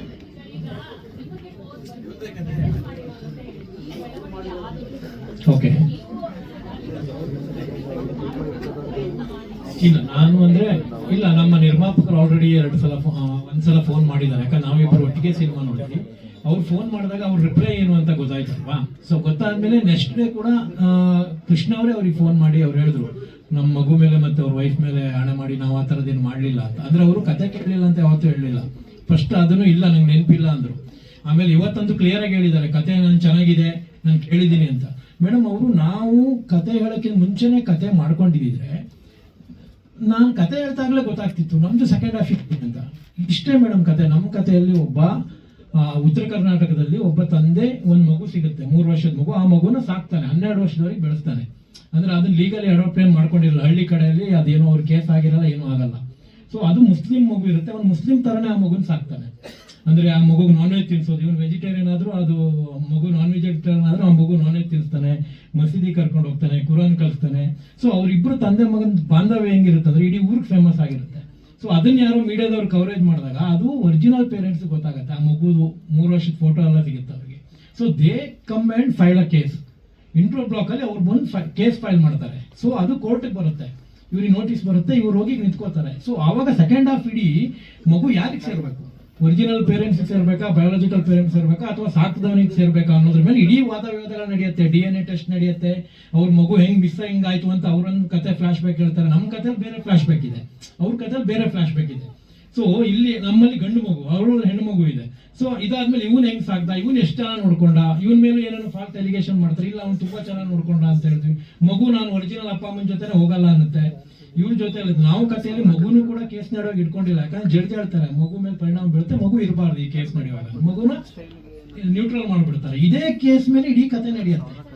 ನಡ್ತಾ ಆದಾಗ ಕೊನೆಗೆ ಜಡ್ಜ್ ಕೂಡ ಹೇಳ್ತಾರೆ, ಇದನ್ನ ನಾವು ರೇರ್ ಕೇಸ್ ತರ ನೋಡ್ಬೇಕು, ಇದನ್ನ ಬಯೋಲಾಜಿಕಲ್ ಪೇರೆಂಟ್ ಕೊಡಕ್ಕಾಗಲ್ಲ. ಈ ಸಮಯದಲ್ಲಿ ಮಗುಗೇನು ಮುಖ್ಯ, ಆ ಮಗುನ ಬೆಳವಣಿಗೆಗೆ, ಮಗು ಆರೋಗ್ಯದ ಮೇಲೆ ಏನಿದಿರುತ್ತೆ ಅಂತ ಇದ್ರ ಮೇಲೆ ಸಪ್ರೇಟ್ ಇಮೋಷನಲ್ ಆಗಿ ಅದನ್ನ ತಗೊಂಡು ಸೊ ಕೋರ್ಟು ಸಾಕು ತಂದೆಗೆ ಮಗು ಇರ್ಲಿ ಅಂತ ಡಿಸಿಷನ್ ಕೊಡುತ್ತೆ. ದಿಸ್ ಇಸ್ ಕತೆ. ಇದ್ರ ಮೇಲೆ ನಮ್ದು ಸೀನ್ ಬೇರೆ ಇದೆ. ಫಸ್ಟ್ ಹಾಫ್ ನಾನು ಹೇಳ್ತಾನೆ ಇಲ್ಲ, intro blocking second half structure. ಇದು ನಾವು ಕೃಷ್ಣ ಅವರಿಗೆ 2023 ಡೀಟೇಲ್ ಆಗಿ 1.5 ಗಂಟೆ ನರೇಷನ್ ಮಾಡಿದೀವಿ. ಸೊ ನಾವೇ ನಾನು ಹೈಡ್ ಮಾಡೋದಿದ್ರೆ ಮೇಡಮ್ ನಾನು ಹೈಡ್ ಮಾಡೋದಿದ್ರೆ ನಾನು ಯಾಕೆ ಹೀರೋಗೆ ಹೇಳ್ತೀನಿ, ಅದನ್ನ ಹೈಡ್ ಮಾಡೋ ಇಲ್ಲ. ಅದನ್ನ ಸುಪ್ರೀಂ ಕೋರ್ಟ್ ಅಲ್ಲಿ ನಡೆದಿರೋ ಒಂದು ಕೇಸ್ ಅದು. ಆಮೇಲೆ ಕಳಿಸ್ತೀನಿ. ಸೊ ಕೋರ್ ಪಾಯಿಂಟ್ ಸೆಕ್ಷನ್ಗಳನ್ನ ಜಾಸ್ತಿ ಹೈಲೈಟ್ ಮಾಡ್ತಾರೆ. ಸೆಕೆಂಡ್ ಹಾಫ್ ಅಲ್ಲಿ ಆ ಕೋರ್ಟ್ ಸೆಕ್ಷನ್ ಅಲ್ಲಿ ಮಕ್ಕಳಿಗೆ ಸಂಬಂಧಪಟ್ಟಂಗೆ ಏನು ಸೆಕ್ಷನ್ಸ್ಗಳಿದೆ, ಅದನ್ನ ಯಾಕೆ ಅಡಾಪ್ಟ್ ಮಾಡ್ತಾರೆ, ಇದ್ರ ಬಗ್ಗೆ ಎಲ್ಲ ಜಾಸ್ತಿ. ಮೇಡಮ್ ಅದ್ರಲ್ಲಿ ನಮ್ದ್ರಲ್ಲಿ ಒಂದು ಪಾಯಿಂಟ್ ಇತ್ತು ಸೆಕೆಂಡ್ ಹಾಫ್ ಅಲ್ಲಿ. ಆ ಪಾಯಿಂಟ್ ಬಗ್ಗೆ ಹೇಳ್ತೀನಿ ಕೇಳಿ. ಇವನು ಮದುವೆಗೆ ಒಂದು ಲವ್ ಸ್ಟೋರಿ ಓಡ್ತಾ ಇರುತ್ತೆ ಫಸ್ಟ್ ಹಾಫ್ ಅಲ್ಲಿ. ನಮಗೆ ಆ ಲವ್ ಸ್ಟೋರಿ ಅಪ್ಪ ಬಂದ್ಬಿಟ್ಟು ಮುಸ್ಲಿಂ ಮಗುನ ನೀನು ಸಾಕೋದಾದ್ರೆ ನಾವು ನಿಮಗೆ ಹೆಣ್ಣು ಕೊಡಲ್ಲ ಅಂತ ಅವ್ರ ಅಪ್ಪ ವಾರ್ನ್ ಮಾಡ್ಬಿಡ್ತಾನೆ. ನನಗೆ ಮಗುನೇ ಇಂಪಾರ್ಟೆಂಟು ಅಂತ ಆ ಲವ್ ಕ್ಯಾನ್ಸಲ್ ಮಾಡ್ಬಿಟ್ಟು ಇವನು ಬಂದ್ಬಿಡ್ತಾನೆ, ಮದುವೆ ಆಗದೆ ಇರ್ತಾನೆ. ಸೆಕೆಂಡ್ ಹಾಫ್ ಅಲ್ಲಿ ಅಪೋಸಿಟ್ ಲಾಯರು ಸೆಕ್ಸ್ಯೂಲ್ ಆಗಿ ಈ ಮಗುನ ಯೂಸ್ ಮಾಡ್ಕೊಳ್ತಾ ಇದ್ದ ಇವನು ಅಂತ ಕೇಸ್ ಹಾಕ್ತಾರೆ. ಇಲ್ಲೂ ಅದನ್ನೇ ಮಾಡ್ತಾರೆ. ಇಲ್ಲಿ ಹೆಣ್ಣು ಮಗುನ ಇಟ್ಕೊಂಡು ಇವನು ಇದು ಮಾಡ್ತಾ ಇದ್ದಾರೆ. ಇಲ್ಲೇ ಇರೋದು ಕತೆ. ಕತೆ ಮೇಡಮ್. ಈಗ ನಾನೀಗ ಅವ್ರ ಹತ್ರ ಲೈನ್ ಇದ್ರೆ, ಈಗ ನಾನು ಈಗ ನಿಮ್ಗೆ ಹೇಳಿದೆ ನೋಡಿ ಕತೆ, ಈ ಕತೆ ಕೇಳಿದಾಗ ಅವ್ರ ಹತ್ರ ಅದೇ ತರ pattern they should tell me, correct ಅಲ್ವಾ ಮೇಡಮ್? ಸರ್ ನಾವು ಈ ತರ ಮಗು ಮೇಲೆ ಲವ್ ಮಾಕ್ಟೇಲ್ 3 ಮಾಡ್ತಾ ಇದೀವಿ, ಅದು second half court room drama ಬರುತ್ತೆ, ಬಯಾಲಜಿಕಲ್ ಪೇರೆಂಟ್ಸ್ ಬರ್ತಾರೆ. ಸೊ ಅದೇ ತಾನೆ ಈಗ ಅವ್ರು ಮಾಡಿದ್ದಾರೆ, ಅದನ್ನ ನನ್ನ ಹತ್ರ ನ್ಯಾಚುರಲ್ ಆಗಿ ಹೇಳ್ತಾರೆ, ಮುಂಚೆ ಮಾಡ್ಕೊಂಡಿದ್ದಾರೆ. ಯಾಕಂದ್ರೆ ಅವ್ರು ನನ್ನ ಹತ್ರ ಹೇಳಿಲ್ಲ ಚೆನ್ನಾಗಿದೆ ಕತೆ, ನಾವು ಮಗು ಮೇಲೆ ಕತೆ ಮಾಡ್ತಾ ಇದೀವಿ, ಸೊ ನೀವು ಬೇರೆ ಯಾವ್ದಾದ್ರು ಕತೆ ಹೇಳಿ ಅಂತ ಹೇಳಿದಾಗ ನಮ್ಗೆ ಏನ್ ಅನ್ಸುತ್ತೆ, ಮಗು ಮೇಲೆ ಯಾವ ಕತೆ 3 ಕತೆ ಮಾಡ್ಬೋದು ಮಗು ಮೇಲೆ. ಅವತ್ತು ಅವ್ರು ಅದೇ ಕತೆ ಇಟ್ಕೊಂಡಿದ್ದೀರಿ, ಡೆಫಿನೆಟ್ಲಿ ಅವ್ರು ನಮ್ಮ ಹತ್ರ ಹೇಳ್ತಾ ಇದ್ರು. ಅವ್ರ ಹತ್ರ ಅವತ್ತು ಕತೆ ಇಲ್ಲ ಅದು. ಸೊ ನಾವು ಆಮೇಲೆ ಏನ್ ಮಾಡಿದ್ವಿ, ಬೇರೆ ಹೀರೋಗಳಿಗೆ ಅಪ್ರೋಚ್ ಆಯ್ತು, ಏನೇನೋ ಆಯ್ತು, ಆಮೇಲೆ ರಾಮರಸ ಸ್ಟಾರ್ಟ್ ಆಯ್ತು. ಆಮೇಲೆ ಮಾಡೋಣ ರಾಮರಸ ಮುಗಿದ್ಮೇಲೆ ಅಂತ. ಸೊ ನಾನು ಬೇರೆ ಪ್ರಾಜೆಕ್ಟ್ ಅಲ್ಲ ಅದೇ. ಸೊ ಅದಾದ್ಮೇಲೆ ಅವರು ಅದನ್ನ ಲಿಫ್ಟ್ ಮಾಡಿರ್ಬೋದು, ನಾವು ಮಾಡಲ್ಲ ಅಂತ ಗೊತ್ತಾದ್ಮೇಲೆ ಕೂಡ. ಸೊ ನಾವಂತೂ ಅವ್ರಿಗೆ ಮುಂಚೆನೆ ಕತೆ ಹೇಳಿದ್ದೆ, ಆ ಟೈಮಲ್ಲಿ ಅವ್ರ ಹತ್ರ ಕತೆ ಇರ್ಲಿಲ್ಲ. ಇತ್ತಿದ್ರೆ ಅವರು ನಮ್ಮ ಹತ್ರ ಡೆಫಿನೆಟ್ಲಿ ಹೇಳ್ತಾರೆ ಸರ್, ಅದು ಕಾಮನ್ ಥಿಂಗ್. ಯಾವೇ ಡೈರೆಕ್ಟರ್ ಹತ್ರ ನೀವು ಅಥವಾ ನಿರ್ಮಾಪಕರ ಹತ್ರ ಅಥವಾ ಹೀರೋ ಹತ್ರ ಕತೆ ಹೇಳಿದ್ರೆ, ನೀನು ಆಲ್ರೆಡಿ ನಾನು ಈ ಕತೆ ಮಾಡ್ತಾ ಇದ್ದೀನಿ ಅಂತ ಅವ್ರು ಹೇಳ್ತಾರೆ. ಅವನ ಹತ್ರ ಇಲ್ಲದೆ ಇದ್ದಾಗ ಅವ್ನು ಹೇಳಲ್ಲ ಅಷ್ಟೇ. ನಿಜವಾಗ್ಲೂ ನಿಮ್ಗೆಲ್ಲರಿಗೂ ಮೀಡಿಯಾದವ್ರಿಗೆ ಎಲ್ಲರಿಗೂ ನಿಜವಾಗ್ಲೂ ಒಬ್ಬ ರೈಟರ್ಗೆ ಮೋಸ ಆಗ್ಬಾರ್ದು ಅನ್ನೋದು ನಿಮ್ಗೆಲ್ರಿಗೂ ನಿಜವಾಗ್ಲೂ ಇದ್ರ ಬಗ್ಗೆ ಆಸಕ್ತಿ ಇದೆ ಅಂತಂದ್ರೆ ನಾನು ಚಾಲೆಂಜ್ ಮಾಡ್ತೀನಿ. ಡಾರ್ಲಿಂಗ್ ಕೃಷ್ಣ ಅವ್ರಿಗೆ ಹೇಳೋಕ್ಕಿಂತ ಮುಂಚೆನೆ ಈ ಕತೆ ನಾವು ರಮೇಶ್ ಅರವಿಂದ್ ಸರ್ ಹೇಳಿದೀವಿ, ಶರಣ್ ಸರ್ ಹೇಳಿದೀವಿ. ನಿಜವಾಗ್ಲೂ ನಿಮ್ಗೆಲ್ಲರಿಗೂ ಮನಸ್ಸು ಇದೆ, ಒಬ್ಬ ರೈಟರ್ಗೆ ಅನ್ಯಾಯ ಆಗ್ತಾ ಇದೆ, ಒಬ್ಬ ರೈಟರ್ಗೆ ಅನ್ಯಾಯ ಆಗ್ಬಾರ್ದು ಅಂತ ನೀವೇನಾದ್ರೂ ಇದ್ರೆ ದಯವಿಟ್ಟು ರಮೇಶ್ ಅರವಿಂದ್ ಸರ್ನ ಮತ್ತು ಶರಣ್ ಸರ್ನ ಓಪನ್ ಆಗಿ ಮಾತಾಡಕ್ ಹೇಳಿ. ನಮ್ಮ ಡೈಲಾಗ್ ರೈಟರ್ ರಘು ನಿಡ್ವಳ್ಳಿ ಇದ್ದಾರೆ, ಇದನ್ನ ಆಗ್ಬಾರ್ದು ಅನ್ಯಾಯ, ಇದು ಚಾಲೆಂಜ್ ಮಾಡ್ತೀನಿ, ಇದು ಓಪನ್ ಚಾಲೆಂಜ್ ಮಾಡ್ತೀನಿ. ಡಾರ್ಲಿಂಗ್ ಕೃಷ್ಣ ಅವ್ರಿಗೆ ಇದು ಓಪನ್ ಚಾಲೆಂಜ್ ಮಾಡ್ತೀನಿ. ನಾನು 2 ನಿಮಿಷದ ಕತೆ ಹೇಳಿದ್ದೀನ ಇಲ್ಲ ಇದರಿಂದ ಕದ್ದು ಕತೆ ಹೇಳಿದೀವಿ ಅಂತ ಇದು ಡಿಸೈಡ್ ಆಗ್ಬೇಕು. ಒರಿಜಿನಲ್ ಅವ್ರದ್ ಕತೆನ ನಮ್ ಕತೆನ ಅಂತ ಇದು ಡಿಸೈಡ್ ಯಾಕೆಂದ್ರೆ ತುಂಬಾ ದೊಡ್ಡವರು Ramesh Aravind sir is very legendary actor and director. ನಾನು ಕರೆಯಕ್ಕಾಗಲ್ಲ. ಆದ್ರೆ ನಿಮ್ಗೆಲ್ಲರಿಗೂ ಮೀಡಿಯಾದ ಬದ್ಧತೆ ಇದೆ. ಇದು ಒಬ್ಬ ರೈಟರ್ಗೆ ನ್ಯಾಯ ಸಿಗಬೇಕು ಅಂತ ನಿಮ್ಗೆಲ್ರಿಗೂ ಏನಾದ್ರು ಇತ್ತು ಅಂತಂದ್ರೆ ನಾಳೆ ರಮೇಶ್ ಅರವಿಂದ್ ಸರ್ನ ಕೇಳಿ, ಆಮೇಲೆ ಶರಣ್ ಸರ್ನ ಕೇಳಿ, ಆಕಾಶ್ ಶ್ರೀವಾಸ್ ಅವ್ರನ್ನ ಕೇಳಿ, ಮಹಂತೇಶ್ ಹಂದ್ರಾಳ್ ಅಂತ ಇವಾಗ ಒಂದ್ ಸಿನಿಮಾ ಡೈರೆಕ್ಟ್ ಮಾಡ್ತಾರೆ, ಸ್ಪಾರ್ಕ್ ಅಂತ ಡೈರೆಕ್ಟ್ ಮಾಡ್ತಾ ಇದಾರೆ, ಅವ್ರು ಕೇಳಿ. ಇವ್ರಿಗೆಲ್ರಿಗೂ ಡಾರ್ಲಿಂಗ್ ಕೃಷ್ಣ ಅವ್ರು ಹೇಳೋಕ್ಕಿಂತ ಮುಂಚೆ ಹೋಗಿ ಕತೆ ಹೇಳಿದೀವಿ.